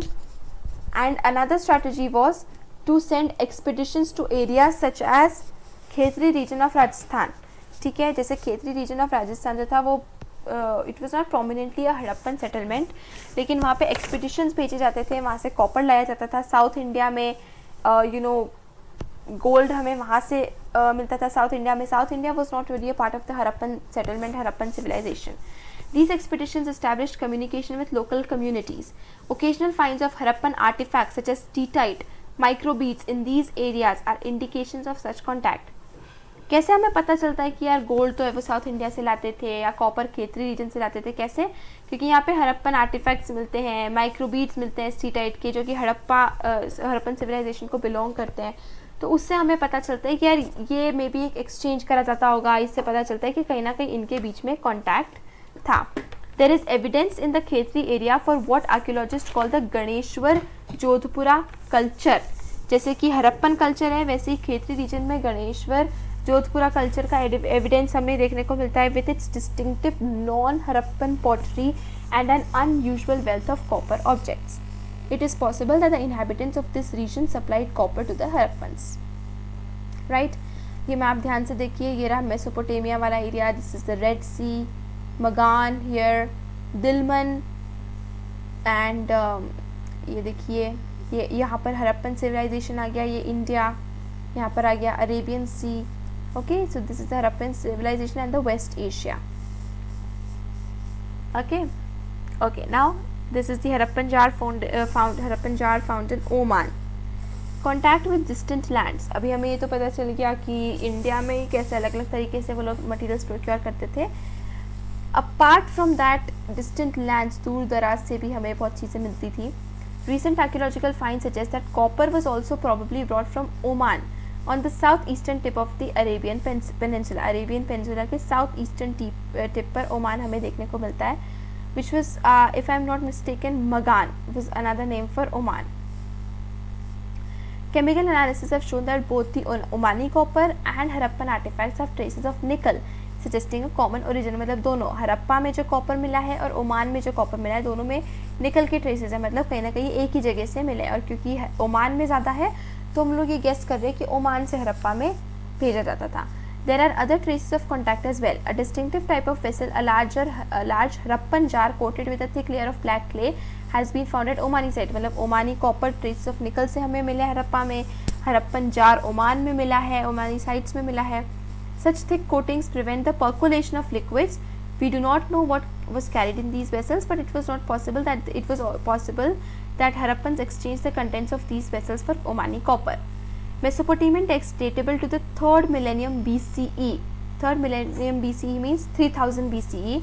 Refer to copper coming from a region called Magan, perhaps a name for Oman. मतलब मेसोपोटामिया में जो टेक्स्ट जिनको हमें डिसाइफर कर लिया है, वहाँ से हमें ये पता चलता है कि वहाँ पर मगन नाम के एरिया से कॉपर आता था, जो कि हम प्रोबेबली ओमान समझ रहे हैं, क्योंकि यहाँ पर भी जो कॉपर है उसमें ट्रेसेस ऑफ निकल है. तो हम ये गेस कर रहे हैं कि ओमानी कॉपर जो है वो मेसोपोटामिया भी जाता था एंड वो हड़प्पा भी आता था, मतलब हड़प्पन साइट्स पे भी आता था. Interestingly enough, copper found at Mesopotamian sites also contain traces of nickel. Other archaeological finds suggestive of long distance contact include Harappan seals, weights, dice and beads. तो हमें हरप्पन जार, ओमानी कॉपर, इसके अलावा Harappan seals, weights, dice and beads भी हमें अलग अलग जगहों पर मिले हैं. In this context, it is worth noting that Mesopotamian texts mention contact with regions named Dilmun, probably the island of Bahrain, Magan, which may be Oman, and Meluha, which we are speculating to be Harappa, possibly the Harappan region. They mention the products from Meluha, मतलब Harappan reason से क्या क्या products वो लोग mention करते हैं. Carnelian, क्योंकि हमने कार्लिनियन पढ़ा था कि कहाँ पर लोथाल वाले एरिया में carnelian was good from Bharuch, sorry, carnelian from Bharuch which was near Lothal. Okay, तो कार्निलियन फ्रॉम मेलुहा, ठीक है. Lapis lazuli, Shortughai Afghanistan, copper Khetri region Rajasthan, gold south India and varieties of wood. ये सब हरप्पा से, मतलब मेलुहा रीजन से मेसोपोटामिया आता था. ये हमें मेसोपोटामियन टेक्स्ट में मिला है. A Mesopotamian myth says of Meluha, may your bird be the Haja bird, may its call be heard in the royal palace. तो मेसोपोटामियन टेक्स्ट में हमें एक मेलुहा का एक स्ट्रेंज मेंशन दिखता है कि मे योर बर्ड बी द हजा बर्ड. हजा बर्ड हम लोग स्पेकुलेट कर रहे हैं is the peacock, and some archaeologists think that the Haja bird was a peacock. Did it get its name from its call? Why was it named the Haja bird? We don't know. It is likely that communication with Oman, Bahrain or Mesopotamia was by sea. Mesopotamian texts would refer to Meluha as a land of seafarers. तो हमें मतलब समुद्री लोग कहीं ना कहीं मिलते हैं कि समुद्र के थ्रू जो लोग ट्रैवल करते हैं. तो हम लोग गेस कर रहे हैं कि ये जो ट्रांसपोर्टेशन और कम्युनिकेशन होता था, this was through sea from Meluha, that is Harappa, to other lands, Harappan civilisation. As besides we find depictions of ships and boats on seas. तो उससे भी हम लोग स्पेकुलेट करते हैं कि सी का यूज़ करके ट्रांसपोर्टेशन होता था. देखिए, हमने पहले डिस्कस किया कि this is a cylindrical seal which is Mesopotamian, but the humped bull motif appears to be derive from the Harappan civilisation. तो यहाँ पर हमें क्रॉस कल्चर देखने को बहुत ईजिली मिल जाता है, which is globalisation. This is the round Persian Gulf seal found in Bahrain, sometime carries Harappan motifs. ठीक है, तो ये पर्शियन गल्फ सील है जो कि बहरीन में मिला है, लेकिन इसके ऊपर हरप्पन मोटिव है. ये हमने सबसे पहली वाली हरप्पन सील में भी देखा था, फिगर 1 में. Interestingly local Dilmun weights follow the Harappan standard. तो हरप्पा में जो स्टैंडर्ड्स, वेट स्टैंडर्ड्स हमें देखने को मिलता है, वही दिलमन में भी फॉलो होते थे. सो ऑफ अगेन कॉन्टैक्ट्स के एविडेंस मिले. This is a seal depicting a boat. Okay, what were the possible routes from the Harappa region to Oman, Dilmun and Mesopotamia. ये मैप है, तो possible routes can be through land. देखिए बहुत, लेकिन land travel बहुत लंबा हो जाएगा. देखिए इतना पूरा एरिया को करना पड़ेगा, या विथ बाय सी. देखिए यहाँ सी से तो डायरेक्ट है, या sea and land. So this can be the possible ones. See this figure here, letters on an ancient sign board. Wow, advertisement, sign boards, just wow. This civilization really amazes me every time. Okay, let's continue. This is a sealing from Ropar. Ropar is again a site in Gujarat. Okay, ये seal देख सकते हैं कैसे एक ही piece of clay में इतनी सारी seals impress की गई है. 1, 2, 3, probably 4 or maybe part of the third one. Seals, script and weights. Seals and sealings. Seals and sealings were used to facilitate long distance communication. Imagine a bag of goods being sent from one place to another. Its mouth was tied with rope, and on the knot was affixed some wet clay on which one or more seals were pressed, leaving an impression. If the bag reached with its seal intact, it meant that it had not been tampered with. The sealing was also conveyed the identity of the sender. दो चीज़ों के लिए seals का use होता था. एक bag में अगर किसी को कुछ भेजना है, तो सबसे पहले तो एक वेट उसमें लेते थे, वेट मटेरियल लेते थे, वेट क्ले लेते थे, एंड उस क्ले को उस बैग के ऊपर रख के उसके ऊपर इंप्रेशंस फॉर्म करते थे. तो इससे दो चीज़ें होती थी. पहली बात तो हमें सेंडर की आइडेंटिटी पता चलती थी, क्योंकि हर सेंडर की अपनी अलग सील होती है. ओके, एंड सेकेंडली उससे अगर सील निकाली नहीं गई है, खोली नहीं गई, तो उससे पता चलता है कि यार इसके साथ सामान के साथ कुछ भी छेड़छाड़ नहीं हुई, it has reached intact. And enigmatic script. Harappan seals usually have a line of writing probably containing the name and the title of the owner. देखिए यहाँ पर भी जैसे देख सकते हैं आप, ये एक एनिमल मोटिव है, कुछ साइंस हैं. तो दीज साइंस प्रॉबली इनका मतलब होता होगा कि ये name and title of owner convey करने के लिए. Scholars have also suggested that the motif generally an animal conveyed a meaning to those who could not read. तो मतलब जो लोग पढ़ नहीं पाते थे उनके लिए एनिमल होता था, जो पढ़ पाते थे उनके लिए प्रॉपर्ली साइन होता था. These are all speculations. We don't know if this is the concrete truth. Most inscriptions are short. The longest containing about 26 signs. जितनी भी inscriptions हमें हड़प्पन civilization से मिली है वो सारी की सारी छोटी है. मैक्सिमम इंस्क्रिप्शंस मतलब मैक्सिमम साइंस जो एक इंस्क्रिप्शन में मिला है वो है 26 science. Although the script remains undeciphered to date, it was evidently not alphabetical, where each sign stands for a vowel or consonant. It has just too many signs. ये तो पता चल गया है, भले ही हम अब सील अभी तक स्क्रिप्ट अभी तक डिसाइफर नहीं कर पाए, but this is for sure that वो अल्फ़ाबेटिकल नहीं होती थी. मतलब हर साउंड के लिए वावल या कॉन्सोनेंट के लिए एक अल्फ़ाबेट नहीं होता था, because it has many science, approximately 375 to 400. तो इतने के लिए मतलब तो ये हम गेस कर रहे कि इट वॉज नॉट अल्फ़ाबेटिकल, बहुत ज़्यादा साइंस हैं. It is apparent that the script was written from right to left. देखिए अभी जो हम लिखते हैं English and Hindi, that is written from left to right, लेकिन हड़प्पन जो लिखते हैं जो स्क्रिप्ट है that it was written from right to left. ऐसा हमें कैसे पता चलता है? बिकॉज राइट से स्टार्ट होते होते लेफ्ट में थोड़ी सी क्रैम्पिंग मिलती है. ऐसा होता है ना हमारे साथ भी कि हम लिखते लिखते वर्ड कहीं हम फिट करना होता है एक ही सेंटेंस लाइन में, तो हम ऊपर ही थोड़ा सा क्रैम्प करके छोटा मोटा करके वो वर्ड को फिट कर देते हैं. तो ऐसे राइट में तो जो कुछ लिखा हुआ है that is proper and spacious. Left में आ जाते कहीं ना कहीं हमें क्रैम्पिंग दिखती है. उससे हम लोगों ने गेस कराई कि it was written from right to left. And as if the engraver began working from the right and then run out of space. Consider the variety of objects on which writing has been found. Seals के ऊपर, copper tools के ऊपर, rims of jars, copper and terracotta tablets, jewelry, bone rods and even an ancient signboard. इतनी जगहों पर हमें writing मिली है. Remember there may have been writing on perishable materials too. हो सकता था पेपर वगैरह ऐसी कुछ चीज़ें, क्लॉथ, इनके ऊपर भी writing हो सकती होगी. So this may indicate that literacy was widespread. बहुत लोग पढ़े लिखे थे, but we don't know. Okay. Weights. Exchanges were regulated by a precise system of weights, usually made of a stone called shirt. Seals were made from a stone called ceatite. These were made from a stone called shirt, and generally cubical. Cubes के form में होते थे with no markings. Cubical होते थे, इनमें कोई markings नहीं होती थी. The lower denominations of weights were binary 1, 2, 4, 8, 6 lower denominations, which went up to 12,800, while the higher denomination followed the decimal system. Okay. The smaller weights were probably used for weighing jewelry and beads. Metal scale pans have also been found. जो तराजू वगैरह वो भी मिले हैं metal के. Ancient authority. There are indications of complex decisions being taken and implemented in rampant society. हमने planning देखी, structure देखा, इतने important decisions देखे. Take for instance the extraordinary uniformity of Harappan artifacts as evident in pottery, seals, weights and bricks. Notably, bricks, though obviously not produced in any single center, were of a uniform ratio throughout the region from Jammu to Gujarat. Jammu से लेकर गुजरात तक हर जगह, खाली एक जगह वो produce नहीं हो रहे, लेकिन जहाँ जहाँ प्रोड्यूस हो रहे वो एक स्टैंडर्डाइज रेशियो के प्रोड्यूस हो रहे हैं. We have also seen that settlements were strategically set up in specific locations for various reasons. तो हमें सेटलमेंट में प्लानिंग दिखती है, uniformity of bricks, uniformity in the artefact, seals, pottery वगैरह. And for the labor was mobilized for making brick and for construction of massive walls and platforms. तो who organized these activities? मतलब हमें यहाँ पर evidence दिखते हैं कि यार मेजर डिसीजंस लिए जा रहे थे, बड़े बड़े लेवल पे काम किया जा रहा था, तो मेजर डिसीजंस लिए जा रहे. तो कौन लेता था इन डिसीजंस को? क्या कोई अथॉरिटी थी, कोई किंग था, कोई लीडर था, कोई चीफ था, या सभी लोग मिल के लेते थे?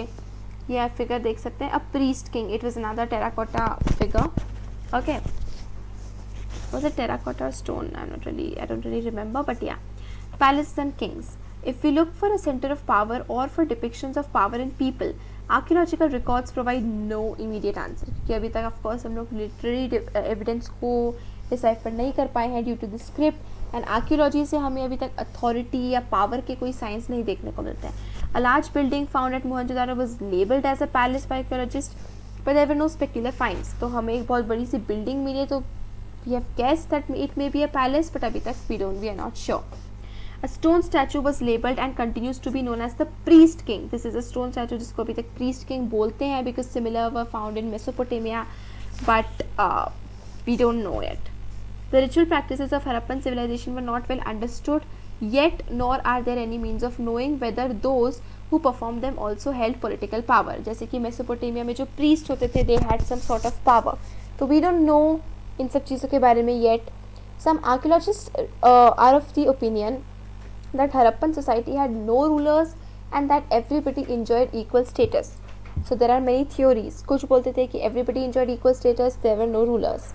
Others feel there was no single ruler but several. That Mohenjo-daro had a separate ruler, Harappan another, and so forth. कुछ बोलते हैं कि यार पूरे सिविलाइजेशन में कोई एक रूलर नहीं था, हरप्पा में अलग था, मोहनजोदारो अलग था, ऐसे लोथल अलग था, तो हर जगह जगह का रूलर अलग था. कुछ आर्ग्यू करते हैं that there was a single state, पूरी सिविलाइजेशन एक थी क्योंकि हर जगह आर्टिफैक्ट सिमिलर थे एंड प्लान सेटलमेंट एक जैसा था, ब्रिक्स की साइज रेशियो एक जैसी थी एंड उसका मतलब कौन सी जगह का कहाँ इस्टेब्लिशमेंट होगा, चान्मुदारो कहाँ पर and Nageshwar Balakot shell making centres. तो कुछ लोग मानते कि एक पूरा सिंगल स्टेट था जिसका एक सिंगल रूलर था. एंड अभी तक ये लास्ट थ्योरी जो है यही सबसे ज़्यादा प्लॉसिबल लगी है, एज इट इज़ अनलाइकली. इतना मतलब मुश्किल है कि इतनी बड़ी बड़ी कम्युनिटीज़ एक साथ मिलकर, क्योंकि सब इक्वल स्टेटस एंजॉय करिए तो सब मिलकर ही इतने बड़े बड़े और इम्पोर्टेंट डिसीजंस ले रही है और इतनी finally. So it seems rather unlikely. तो अभी तक यही थ्योरी है कि पूरे सिंगल एक स्टेट था, उसका सिंगल रूलर था. The end of the civilisation. There is evidence that by 1800 BCE, most of the mature Harappan sites in the region such as Cholistan had been abandoned. Simultaneously, there was an expansion of population into new settlements in Gujarat, Haryana and Western Uttar Pradesh. तो चोलिस्तान जो भी है पाकिस्तान में, उन site से abandon करके गुजरात, हरियाणा, उत्तर प्रदेश जैसे new sites में सेटलमेंट्स हमें देखने को मिलता है. In the few Harappan sites that continued to be occupied after 1900 BCE, there appears to have been a transformation of material culture marked by the disappearance of the distinctive artifacts of the civilization. Weights, seals, special beads, writing, long distance trade and craft specialization also disappeared. तो 1900 BC के बाद वो sites जो कि mature Harappan civilisation में occupy थी, बाद में जो लेट हरप्पन कल्चर में जो साइट्स ऑक्यूपाई किए थे, तो वहाँ पर भी हमें देखने को मिलता है कि उन साइट्स पे जो कि हरप्पन सील्स, वेट्स जो कि डिस्टिंक्टिव फीचर थी हरप्पा की, वो हमें बहुत ज़्यादा देखने को नहीं मिलता है. राइटिंग हमें डिमिनिश होती हुई दिख रही है, लॉन्ग डिस्टेंस ट्रेस हमें गायब होते हुए दिखता है. क्राफ्ट स्पेशलाइजेशन जो कि जैसे चान्मुदारो, नागेश्वर, बालाकोट में हमें देखने को मिलता है, तो वो चीज़ें हमें लेटर हरप्पन कल्चर्स में गायब होती हुई दिख रही है, डिसअपियर होती हुई दिख रही है. In general far fewer materials पर used to make far fewer things. जितने बड़े लेवल स्केल पर काम होता था वो नहीं होता था, अब हो रहा है लेटर पार्ट्स में. And house construction techniques deteriorated and large public structures were no longer produce. Great bath, warehouse जैसे कुछ स्ट्रक्चर्स नहीं देखने को मिलते लेटर हरप्पन साइट्स में. Overall artefacts and settlements indicate a rural way of life. जो पहले एक अर्बन वे ऑफ लाइफ में इंडिकेट कर रहा था, प्लानिंग, डेवलपमेंट वगैरह, अब जो है वो एक रूरल वे ऑफ लाइफ, कम चीज़ें, कम मटेरियल्स का यूज़ हो रहा है, ज़्यादा बड़े स्ट्रक्चर्स नहीं है, तो वो इस तरीके से उस तरफ इंडिकेशन हमें देखने को मिल रहा है. And this is what is called as late Harappan or successor cultures. What about these changes, what brought these changes, we don't know. There are several explanations that climate change हो गया, deforestation हो गया, excessive floods आ गया, shifting हो गई, rivers dry up हो गई, इस वजह से ओवर यूज़ ऑफ लैंड हो गया, तो इस वजह से लोग जो है वो अपनी साइट्स को छोड़ के दूसरी जगह शिफ्ट हो गए और इस वजह से ये चेंज आया उनकी लाइफस्टाइल में, उनकी पूरी सिविलाइजेशन में.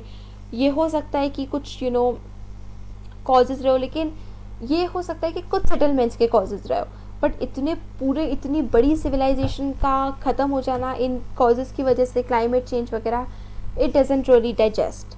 एंड इट अपीयर्स दैट एक बहुत बड़ा कोई यूनिफाइंग स्ट्रॉन्ग एलिमेंट था जिस वजह से पूरा के पूरा civilisation had come to an end. What was that force, what was that element, we don't know. And ये एविडेंस है क्योंकि हमें सील्स गायब हो गए, स्क्रिप्ट्स गायब हो गई. मतलब अभी तक जितनी भी हरप्पन सिविलाइजेशन में चीज़ें हम देखते थे जिसके डिस्टिंक्टिव फीचर्स, वो एकदम से गायब हो गए. So what happened, why it happened, we don't know yet. The shift from a standardized weight system to the use of local weights, and the decline and abandonment of cities. पहले पूरे civilisation में एक जैसा wait system था, अब वो change हो गया, हर जगह का अपना अलग वेट सिस्टम डेवलप हो गया। The subcontinent would have to wait for over a millennium for new cities to develop into a completely different region. हम अब इसके बाद बात करेंगे द मौर्यंस, अशोका, चंद्रगुप्ता वगैरह। तो for a millennium, but that means for about 1000 years wait करना पड़ा है, एंड इसके बाद फिर से हमें एक दूसरी एंड टोटली डिफरेंट हमें यहाँ पर एक कल्चर एंड सिविलाइजेशन देखने को मिलता है। Evidence of an invasion. Okay, यहाँ पर ये मैप डिस्कस कर लेते हैं। ये देखिए, these are the areas of late Harappan culture. तो आप कंपेयर करना अर्ली हड़प्पन कल्चर के मैप को, देन मेच्योर हड़प्पन कल्चर के मैप को, एंड देन लेट हड़प्पन। देखिए, लेट हड़प्पन में साइट्स कम हो गई है, बहुत ज़्यादा आसपास में कुचड़ कुचड़ हो रहा है, यहाँ पर बहुत ज़्यादा ही क्रैम्पिंग ऑफ साइट्स हो रही है। देखिए, एक ही जगह पर कितनी सारी साइट्स हैं एंड बाकी जगह पर बिल्कुल साइट्स देखने को नहीं मिल रही है। तो मेच्योर हड़प्पन तक की थोड़ी सी स्कैटर हो गई थी, अर्ली में भी थोड़ी सी क्रैम्पिंग थी, और लेट में तो बहुत ज़्यादा क्रैम्प अप हमें देखने को मिल रहा है साइट्स का, right. Evidence of an invasion. Dead Man Lane is a narrow alley varying from 3 to 6 feet in width at the point where the lane turns westward. Part of a skull and the bones of the thorax and upper arm of an adult were discovered. एक Dead Man Lane है, एक alley, छोटी सी गली है जिसको Dead Man Lane बोलते हैं। वो 3 से 6 फीट चौड़ी होगी, एंड एक जगह है जहाँ पर ये वेस्टवर्ड मतलब लेफ्ट की तरफ थोड़ा सा मुड़ती है। यहाँ पर हमें स्कल एंड बोन्स के पार्ट मिलते हैं, थोरैक्स के, अपर आर्म के, एडल्ट के पार्ट्स हमें देखने को मिलते हैं, बोन्स के, सारी फ्राइबल मतलब बहुत ही पिटिएबल और बहुत ही फ्रिजाइल कंडीशन में, at a depth of 4 feet 2 inches, बहुत ज़्यादा डीप भी नहीं है।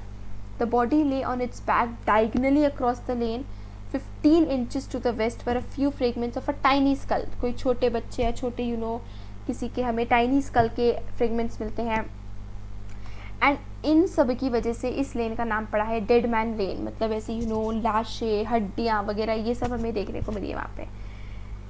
ये है from John Marshall, Mohenjodaro and the Indus civilisation 1931। John Marshall ने Mohenjodaro and the Indus civilisation 1931 में जो प्रोड्यूस किया है पीस, उससे ही हमें एक सब मिलता है। हमने सबसे पहले डिस्कस किया था, इफ़ यू रिमेंबर, कि कैसे हमें जो जितनी भी चीज़ें मिलती हैं हम उसको इंटरप्रेट करते हैं और कैसे वो इंटरप्रिटेशंस चेंज होती है। तो ये उस चीज़ का एविडेंस है। एक ही एविडेंस है लेकिन अलग अलग लोग उसको कैसे अलग इंटरप्रेट कर रहे हैं। एक ये dead man lane, this was John Marshall, Mohenjodaro and वो। नेक्स्ट अब हम देखेंगे 16 skeletons of people with the ornaments that they were wearing when they died were found from the same part of Mohenjo-daro in 1925. 16 skeletons with same ornaments. Okay. Much later, 1947 में R.E.M. Wheeler, the then Director General of the ASI Archaeological Survey of India, tried to correlate this archaeological evidence with that of the Rig Veda, the earliest known text in the subcontinent. He wrote, मतलब R.E.M. Wheeler 1947 में लिखते हैं, the Rig Veda mentions पर meaning rampart, फोटोस्ट्रॉन मतलब पुर मतलब एक कहीं ना कहीं छोटा सा मतलब फोर्टिफाइड महल जैसा स्ट्रक्चर, फोर्ट जैसा structure. Indra, the Aryan war god, is called Puramdara, that is fort destroyer. मतलब इंद्रा को कहा गया है कि इन्होंने पूरे फोर्ट को डिस्ट्रॉय कर दिया है। Where are or were these citadels? It has in the past been supposed that they were mythical. The recent excavation at Harappa may be thought to have changed the picture. मतलब अभी तक R.E.M. Wheeler और इनको लगता था कि यार ये जो भी ऋग्वेदा में मेंशन्ड है, ये सिटाडेल्स, ये फोर्ट्स, ये फोर्टिफिकेशंस, ये सब मिथिकल है, रियल ट्रू नहीं है। लेकिन अब जो एक्सकवेशंस हुए उससे नई चीज़ पता चली कि they were true, they were not mythical. तो ये क्या है, क्या हो गया कि जिस वजह से ये इतना अच्छा एक सेटल सिविलाइजेशन डिस्ट्रॉय हो गया, ख़त्म हो गया। क्या ये क्लाइमेटिक था, इकोनॉमिक था, मतलब सब ट्रेड वगैरह, पॉलिटिकल था, किसी किंग वगैरह से कुछ रिलेटेड था, पॉलिटिकल डिटरेशन था, क्या हुआ कि रूल वीकन हो गया, सिविलाइजेशन ख़त्म हो गया। But its ultimate extension is more likely to have been completed by deliberate and large scale destruction. मतलब ऐसा लगता है कि यार ये कोई क्लाइमेट या उसकी वजह से नहीं हुआ, डेलिबरेटली किसी ने जानबूझ के अटैक करके या कुछ ना कुछ ऐसा हुआ है जिस वजह से पूरा सिविलाइजेशन ख़त्म हुआ है। It may be no mere chance that at a late period of Mohenjo-daro, men, women and children appear to have been massacred there. And on circumstantial evidence Indra strands and cues. तो Aryan wheeler ये बोलते हैं कि यार ऐसा लगता है कि ये इंद्रा ही है, क्योंकि उनको फोर्ट डिस्ट्रॉयर बोला गया है, तो शायद इसी रीज़न की वजह से कि इन्होंने पूरे सिविलाइजेशन को ख़त्म कर दिया। ये Aryan Wheeler, Harappa 1946, ancient India 1947, ये हमने ऊपर पढ़ा। Mohenjodaro and Indus Valley civilisation 1931, John Marshall. ये सेकंड पढ़ रहे हैं हम, आर्यन व्हीलर, हड़प्पा 1946। अब थर्ड पढ़ेंगे हम G.F. Dales, the mythical massacre at Mohenjodaro expedition 1964 से। In the 1960s, the evidence of a massacre in Mohenjo-daro was questioned by an archaeologist named George Tales. He demonstrated that the skeletons found at the sites did not belong to the same period. अब इनकी अलग ही theory है, ये क्या बोलता है? Whereas a couple of them definitely seem to indicate a slaughter, the bulk of the bones were found in context suggesting burials of the sloppiest and most irreverent nature. There is no destruction level covering the latest period of the city and no sign of extensive burning. No bodies of warriors clad in armor and surrounded by the weapons of war. The citadel, the only fortified part of the city, yielded no evidence of a final defense. From G.F. Dales, The Mythical Massacre at Mohenjo-daro Expedition 1964. तो हम देख सकते हैं कि कितनी carefully री examine करने पर एक ही साइड को डेटा चेंज हो रहा है, सबके अलग अलग इंटरप्रिटेशंस है और अलग अलग स्पेकुलेशंस हैं। What are the similarities and differences between maps 1, 2 and 4? आप देख सकते हैं 1 map is of mature Harappan, 2 is of early Harappan and 4 is of late Harappan. So you can easily table out the differences and the similarities between the 4 maps. Harappan civilization. तो अभी तक हमने देखा है, अभी हमने हरप्पन सिविलाइजेशन के different phases को डिस्कवर किया है, समझाए, late, early, mature Harappan, and कैसे आर्कियोलॉजिस्ट ने एविडेंस को यूज़ करके उनकी हिस्ट्री कंस्ट्रक्ट करी है। However there is another story about how archaeologist discover the civilisation, कैसे इसके बारे में पता चला, ये डिस्कवर हुआ, उसके बारे में अलग स्टोरी है। जब हरप्पन सिटीज़ पूरी ख़त्म हो गई, सिविलाइजेशन ख़त्म हो गया, so people gradually forgot all about them, ठीक है, इसके बारे में फिर कोई मेंशन नहीं मिला। And when men and women began living in the area a millennium later, they did not know what to make of the strange artefacts that occasionally surfaced, washed up by floods or exposed by soil erosion or turned up while plowing or fielding or digging. तो इसके बारे में भूल चुके थे। And फिर कुछ हज़ार साल बाद जब ये आर्टिफैक्ट्स दिखने लगे, सरफेस आने लगे, होने लगे, तो लोगों को पता ही नहीं था कि ये क्या था, कहाँ से आया, कैसे आया, तो लोगों को समझ में नहीं आता था। Cunningham's confusion. Cunningham, Alexander Cunningham, the father of Indian archaeology, the first Director General of the Archaeological Survey of India, he began archaeological excavations in the mid-19th century, मतलब somewhere around 1940, 1950, and archaeologists prefer to use written word, text and inscriptions as a guide to investigations. तो Cunningham का जो main interest था वो early historic period यानी 6th century BC, 4th century BC, जो कि अशोका, मौर्यन, चंद्रगुप्ता, इनके टाइम का था। Cunningham was actually interested in that era and later periods, उसके बाद जो कुछ हुआ। He used the accounts left by Chinese Buddhist pilgrims who had visited the subcontinent between the 4th and 7th centuries to locate early settlements. So Cunningham also collected, documented and translated inscriptions found during his surveys. When he excavated sites, he tended to recover artifacts that he thought had cultural value. A site like Harappa, which was not a part of the itinerary of the Chinese pilgrims, was not known as early historic city, did not fit very neatly within his framework of investigation. तो वो Alexander Cunningham किसके ऊपर dependent था? जो Chinese Buddhist pilgrims ने जो accounts छोड़े थे इंडिया के, उसके ऊपर डिपेंड होके वो एक्सकेवेशंस कर रहा था और वो ढूंढ रहा था। तो क्योंकि उस टाइम पर हड़प्पा जैसी कोई सिटी थी नहीं, तो उनकी अकाउंट्स में हड़प्पन सिटी का कोई मेंशन ही नहीं था। तो हड़प्पा अलेक्जेंडर कनिंघम के लिए एग्जिस्ट ही नहीं करती थी, तो वो उसके टाइम फ्रेम में नहीं एग्जिस्ट करती थी। इस कारण से जितनी भी चीज़ें जो हड़प्पन सील्स या आर्टिफैक्ट्स अलेक्जेंडर कनिंघम को मिलती थी, वो उन्हें फोर्सफुली गलत तरीके से उसमें ना डाल के, मतलब उनके real time frame Indus Valley civilisation के टाइम पर ना डालकर उसको लेटर पीरियड्स में फिट करने की कोशिश करता था। बिकॉज फॉर अलेक्जेंडर कनिंघम अभी तक इंडस वैली सिविलाइजेशन जैसा कुछ था ही नहीं, एंड वो उसको मतलब फोर्सफुली उसको गलत टाइम फ्रेम में फिट करता था। ओके, तो कनिंघम को ये रियलाइज़ ही नहीं हुआ कि वो कितने पुराने थे, वो किस टाइम पे थे, क्या थे। A Harappan seal was given to Cunningham by an Englishman. He noted the object but unsuccessfully tried to place it within the time frame with which he was familiar. तो चाइनीज़ पिलग्रिम्स ने जितना time frame मिला था उसी में वो उसको fit करने की कोशिश कर रहा था, दो उसका रेलेवेंस ही नहीं था और ऐसा कुछ मिला ही नहीं, बट फिर भी उसको वो फिट करने की कोशिश कर रहा था। This was because he, like many others, thought that Indian history started with what?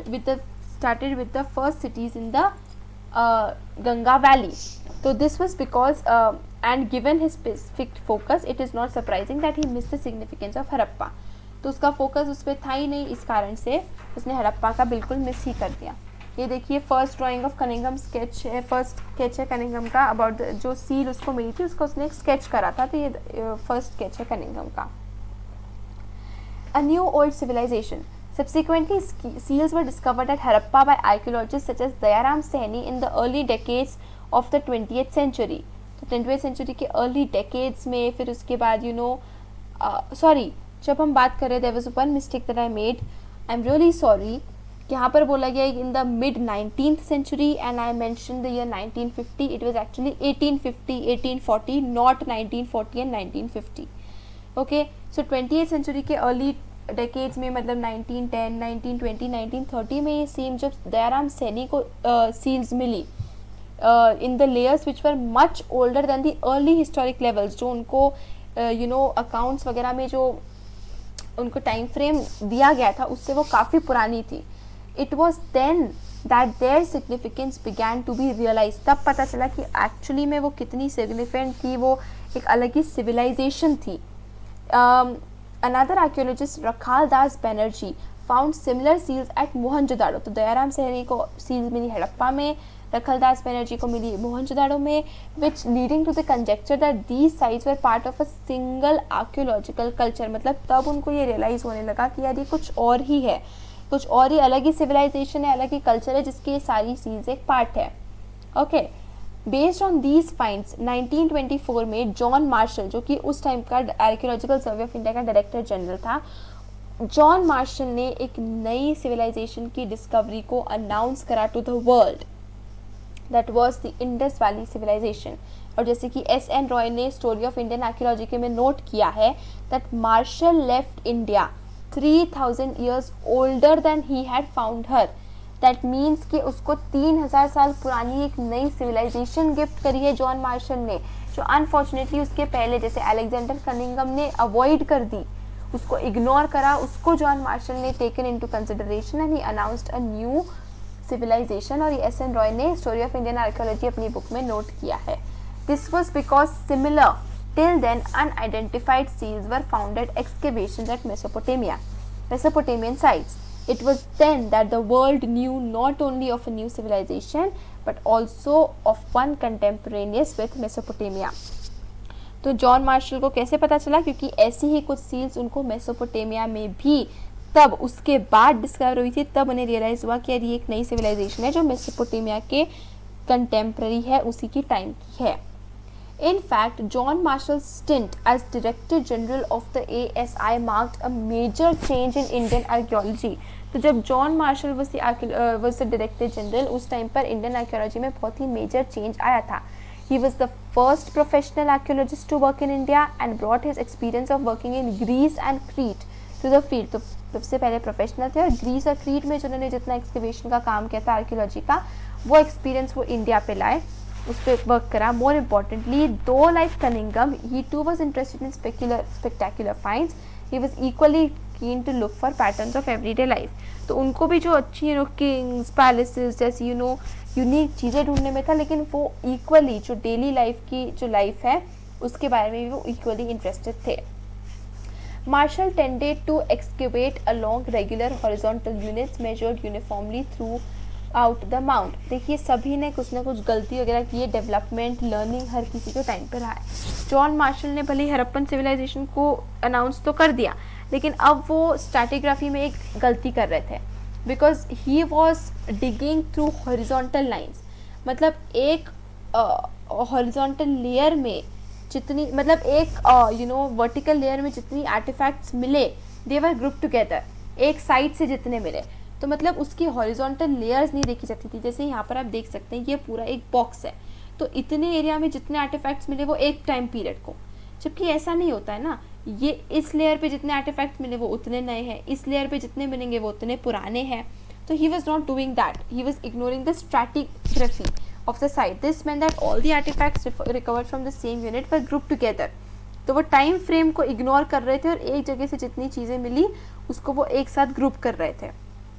Okay, as a result valuable information about the context of these finds was irretrievably lost. Of course stratigraphy को वो ignore कर रहे थे, जिस वजह से important information उसके बारे में जो थी वो लूज हो रही थी.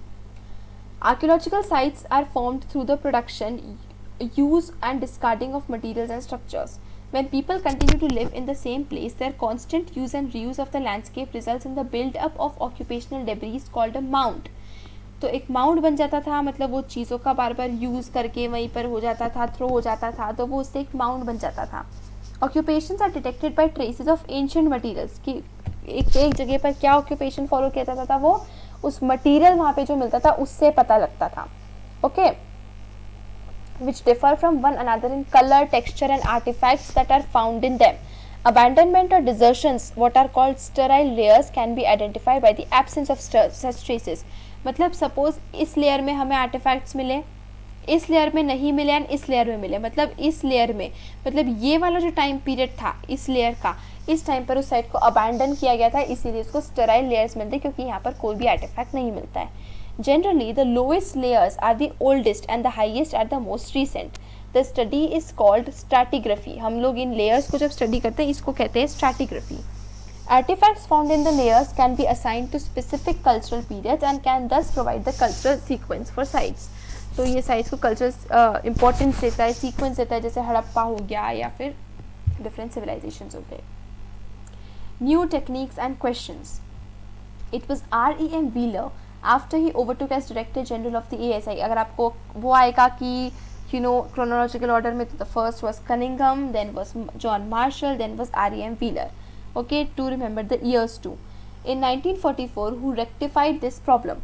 Wheeler recognized that it was necessary to follow the stratigraphy, मतलब layer wise उनको follow करना ज़रूरी था, of the mound rather than dig mechanically along uniform horizontal lines.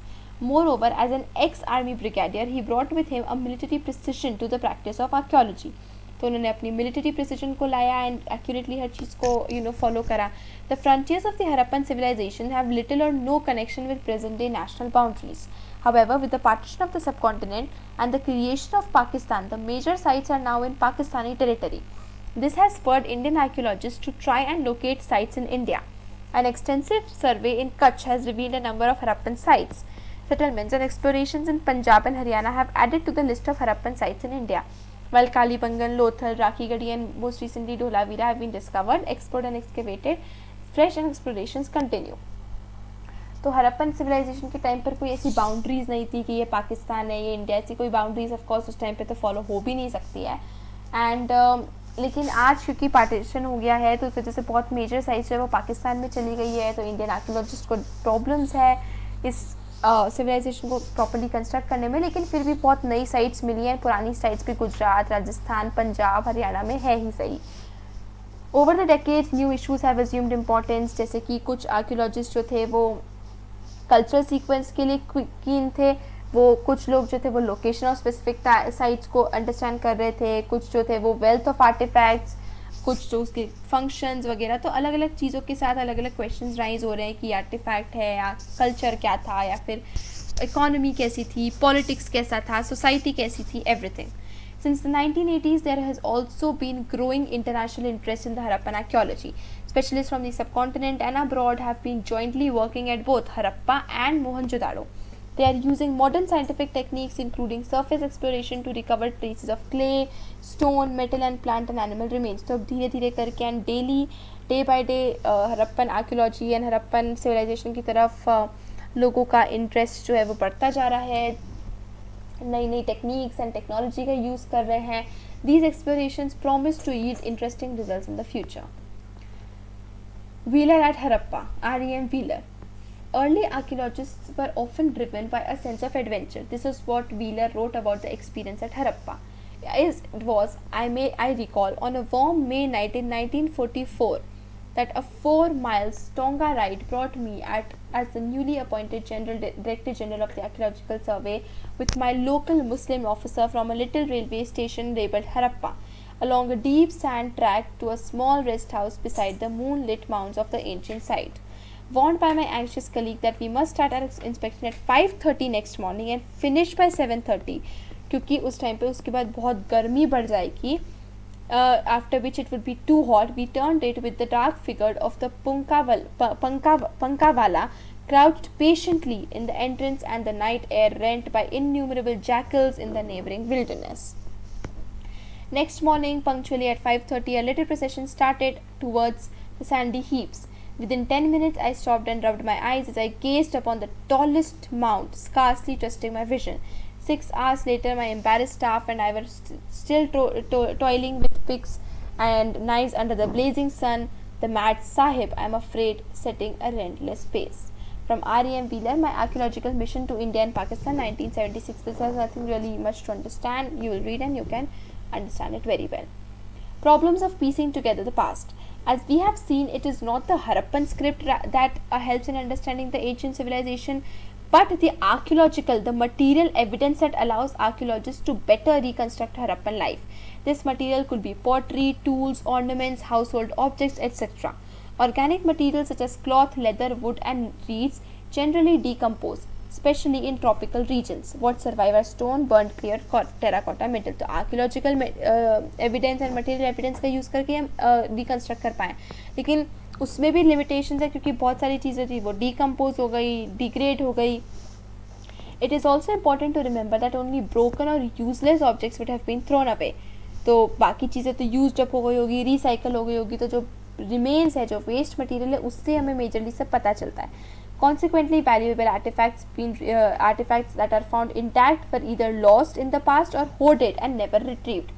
In other words, such finds are accidental rather than typical. तो accidentally हमें कोई चीज़ अगर मिल गई, कोई अच्छी pots वगैरह मिल गए, तो वो ठीक है, हमने देख लिया, वरना तो वो फिर ऑफ कोर्स जनरेशन में जनरेशन पास होती गई होगी, वापस यूज़ हो गई होगी. तो जो वेस्ट मटेरियल है या जो होर्ड्स जिनको वापस दोबारा लोगों ने रिट्रीव नहीं किया, उससे हमें जो पता चलता है उसी से पता चलता है. Classifying finds. Recovering artifacts is just the beginning of the archaeological enterprise. एक बार artifact मिल गया, उसके बाद उसको classify करना और भी मुश्किल होता है. Archaeologists then classify their finds. कैसे? 5 तरीके होते हैं. एक simple principle होता है in terms of material, कि क्या material से यूज़ किया गया है. सेकेंड होता है जो कि और कॉम्प्लिकेट होता है, वो है फंक्शन, कि उसको किस तरीके से यूज़ किया जाता है. अब मटेरियल तो इजी है, उससे पता चल जाएगा, बट फंक्शन समझना मुश्किल है, क्योंकि आर्कियोलॉजी को सबसे पहले डिसाइड करना पड़ता है कि वो टूल है या ऑर्नामेंट है या दोनों है या रिचुअल पर्पस के लिए या किस चीज़ के लिए वो यूज़ किया जाता है. तो उसका फंक्शन डिटरमाइन करना. ठीक है, फंक्शन डिटरमाइन करने का एक तरीका होता है उसके प्रेजेंट डे रिजेम्बलेंस. जैसे कि अगर कोई बीड्स मिला, तो प्रेजेंट डे बीड्स को किस में ऑर्नामेंट्स और डेकोरेशन के लिए यूज़ किया जाता था, तो पहले भी यूज़ किया जाता होगा. तो उस तरीके से वो आर्कियोलॉजिस्ट एक और तरीके से फंक्शन आइडेंटिफाई करने की कोशिश करते हैं, इन्वेस्टिगेटिंग द कॉन्टेक्स्ट, मतलब कहाँ पे मिला, घर में मिला, ड्रेन में मिला, ग्रेव में मिला, कहाँ पर वो चीज़ मिली. Sometimes archaeologist have to take recourse to indirect evidence, मतलब कि कभी कभी इनडायरेक्ट एविडेंस के थ्रू, मतलब जैसे कि मेसोपोटामिया में वो चीज़ कैसे यूज़ की जा रही है, तो वो चीज़ जैसे कि traces of cotton and some Harappan science find out about clothing, we have to depend on indirect evidence including depiction in sculpture. तो स्कल्पचर में अगर क्लोथिंग का कोई सिंबल है, साइन है, तो उससे हम लोग फिर पता लगाते हैं. Archaeologist have to develop frames of reference, जैसे कि फर्स्ट हरप्पन सील जो कि मिली है वो इसीलिए वो समझ पाए क्योंकि वो मेसोपोटामिया में मिली है, तो उसका cultural sequence it was found and in terms of comparison with finds in Mesopotamia. तो ये 5 तरीके हैं जिससे हम एक चीज़ का फंक्शन डिसाइड करते हैं. 4 तरीके हैं, 4 वेज. Problems of interpretation. अब हमने इंटरप्रेट तो कर लिया कि उसका फंक्शन क्या होगा, मटेरियल वगैरह से. अब क्या क्या प्रॉब्लम है उसको इंटरप्रेट करने में. The problem of archaeological interpretation are perhaps most evidence and attempts to reconstruct religious practices. देखिए पॉट्स वगैरह मिले जो अब ऑब्वियसली चीज़ें उनको तो हमने ठीक है हम उसको डिटरमाइन कर लेंगे, लेकिन रिलीजियस प्रैक्टिसेस में जो चीज़ें यूज़ हुए उनका यूज़ डिटरमाइन करना बहुत मुश्किल होता है. Early archaeologists thought that certain objects which seemed unusual or unfamiliar were related to religious significance. तो जो चीज़ थोड़ी अजीब लगी वो मतलब उन्हें लगा कि हो सकता है कि रिलीजन से रिलेट होगी. These included terracotta figurines of women, heavily jeweled, some with elaborate headdresses. These were regarded as mother goddesses. Rare stone statuary of men in almost standardized postures, seated with one hand on the knee, such as the priest king was also similarly classified.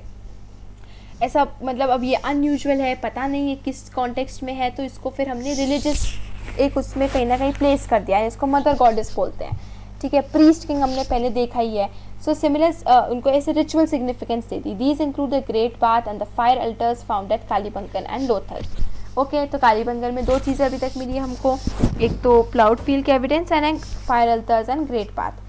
Attempts have also been made to reconstruct religious beliefs and practices by examining seals, some of which seem to depict ritual scenes. Others with plant motifs are thought to indicate nature worship. Some animals, such as one-horned animal often called the unicorn depicted on seals, seem to be mythical, seated composite creatures. In some seals, a figure shown seated cross-legged in a yogic posture, sometimes surrounded by animals, has been regarded as a depiction of Proto-Shiva. That is an early form of one of the major deities of Hinduism. Besides, conical stones objects have been classified as lingas. तो एक unicorn जैसा motive हमें seals के ऊपर देखने को मिला है, उसको मिथिकल हमने बोला है। सील्स के ऊपर हमें प्रोटो शिवा जैसा एक स्ट्रक्चर मिला है जो कि योगिक फॉर्म में पैरों को क्रॉस करके बैठा हुआ है। या फिर कोनिकल ऑब्जेक्ट्स मिले हैं जिनको लिंगास, जैसे कि ये, तो उनको लिंगास बोला गया है। Many reconstructions of Harappan religion are made on the assumption that later traditions provide parallels with earlier ones. This is because archaeologists often move from the known to the unknown. तो अभी जो चीज़ें हमें पता है उससे हम लोग मूव करते हैं कि वो चीज़ पहले किस काम के लिए यूज़ की गई होगी। This is that is from the present to the past. While that is plausible in the case of stone querns and posts, it becomes difficult and speculative when we extend it to religious symbols.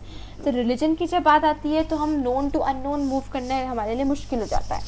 For instance, the Proto-Shiva seals, the earliest religious text, the Rig Veda, compiled 1500 to 1000 BCE, mentions a god named Rudra, which is a name used for Shiva in later Puranic traditions in the first millennium CE. तो ऋग्वेदा में रुद्र है जो कि बाद में रुद्र को शिवा का नाम दिया गया है। However, unlike Shiva, Rudra in the Rig Veda is neither depicted as Pashupati, lord of animals in general and cattle in particular.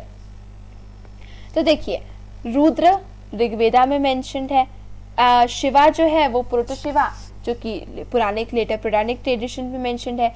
Rudra को लेटर शिवा के साथ कंपेयर किया गया है, लेकिन शिवा और रुद्र में कोई हमें सिमिलैरिटी देखने को नहीं मिलती है, क्योंकि शिवा में ऐसा कुछ नहीं है, जबकि रुद्र को हम लॉर्ड ऑफ एनिमल्स बोलते हैं। तो शिवा तो लॉर्ड ऑफ एनिमल्स या कैटल नहीं होता है, पशुपति नहीं बोलते हैं। तो ना ही रुद्र एक योगी है जबकि शिवा तो एक योगी है। तो ये कन्फ्यूजन है, कहीं पर उसको सिमिलर बताया गया है कि शिवा है रुद्र, लेकिन अगर हम देखें तो शिवा और रुद्र में कोई सिमिलैरिटी नहीं है। तो the depiction of Rudra in the Rig Veda does not match with that of the Shiva. Okay, तो इसका मतलब कि क्या है, इसका मतलब क्या है ऋग्वेदा, क्या है शिवा, क्या कोई ये आदमी था या कोई मिथिकल वो था, डीटी था, what was it, we don't know yet. अब प्रोटो शिवा सील यहाँ पर हमें देखने को मिलता है हड़प्पा में। प्रोटो शिवा के जैसा ही थोड़ा सा, जो कि लेटर ट्रेडिशंस में शिवा का यूज है उसके जैसा ही थोड़ा सा मिलता जुलता हमें देखने को मिलता है। Okay, a linga is a polished stone that is worshipped as a symbol of Shiva. Shamans are men and women who claim magical and healing powers as well as an ability to communicate with the world. Shamans claim that they have magical powers. तो इतने time के बाद हमें बहुत कुछ पता तो चला है, अभी भी हम पता कर रहे हैं, नई चीज़ें रोज़ हमारी नोटिस में आ रही है, नई चीज़ें डिस्कवर हो रही है। अगर एक बाइलिंगुअल इंस्क्रिप्शन मिल गया जिसमें 2 इंस्क्रिप्शंस एक साथ लिखे हुए तो उससे हमें बहुत हेल्प मिल जाएगी। सपोज एग्जांपल, हिंदी और इंग्लिश में अगर एक ही चीज़ को हिंदी और इंग्लिश में मिल गया तो वो अगर हमें हिंदी आती है तो फिर इंग्लिश हमें उससे करने में ईजी होगा कि अच्छा हिंदी में ये लिखा है तो इंग्लिश में यही लिखा होगा, तो वो सिम्बल्स आइडेंटिफाई करने में यूज़ होता है। लेकिन अभी तक हमें इसकी कोई बाइलिंगुअल स्क्रिप्ट नहीं मिली है जिससे हम कंपेयर कर सकें। तो हमें बाकी लैंग्वेजेस आती है पर हड़प्पन लैंग्वेज अभी तक हमें नहीं आई है। बहुत सारी रिकन्स्ट्रक्शंस करे हुए हैं, ग्रेट बात क्या है, उसका रिचुअल सिग्निफिकेंस क्या है, we don't know. Gamesmen or lingas, this is what Ernest Mackay, one of the earliest excavators had to say about these stones. Various small stones made of lapis lazuli, jasper, chalcedony and other stones most beautifully cut and finished and less than 2 inches in height are also thought to be lingas. On the other hand, they were used in the board games. तो अभी तक पता नहीं है कि वो board games में use किए जाते थे या फिर वो लिंगास थे शिवा के, we don't know yet. From Ernest Mackay, early industrialisation 1948। This is a terracotta art. देखिए बुलक कार्ट का एक हमें टेराकोटा आर्ट देखने को मिलता है। Timeline very important, 2 million BP, this is 2 million before, मतलब 2 million years before today lower palaeolithic age 80,000 years before today, middle palaeolithic 35,000 years before today, upper palaeolithic 12,000 years before mesolithic, 10,000 years before Neolithic, 6,000 years before chalcolithic, first use of copper. ये सब हमने हमारे class 11th के first chapter में पढ़ा है, anthropology का ये पार्ट होता है। 2600 BCE, देखिए 2600 BCE की जब बात करें, that doesn't mean 2600 years before today, that means how many, approximately 4000 years before today, ठीक है, क्योंकि this is BC and 6000 is years before today, BP, okay, so this is the year we are talking and they are the years before today we are talking. So 2600 BCE में Harappan civilization, the mature Harappan one, 1000 BCE में early iron megalithic burials, 600 to 400 BCE में early historic, okay, and फिर timeline 2 is Harappan archaeology में major वो है 19th century, मतलब 1875 में Alexander Cunningham की report on the Harappan seal. 20th century में 1921 में MS Watts begins excavations at Harappa, 1925 में excavations begin at मोहनजोदारो, 1946 में REM Wheeler excavates at Harappa, 1955 में SR Rao begins excavations at Lothal, 1960 में BB Lalan BK Thapar begins excavation at Kalibangan, 1974 में MR Mughal begins explorations in Bahawalpur, 1980 में a team of German and Italian archaeologists begins surface explorations at Mohenjo-daro, 1988 में American teams begins excavations at Harappa, and 1990 में R.S. Bisht begins excavations at Dholavira. From the CUET perspective, from the board perspective, timelines are important. ये देखिए एक Harappan burial हमें यहाँ पर देखने को मिलता है. And with this our chapter ends.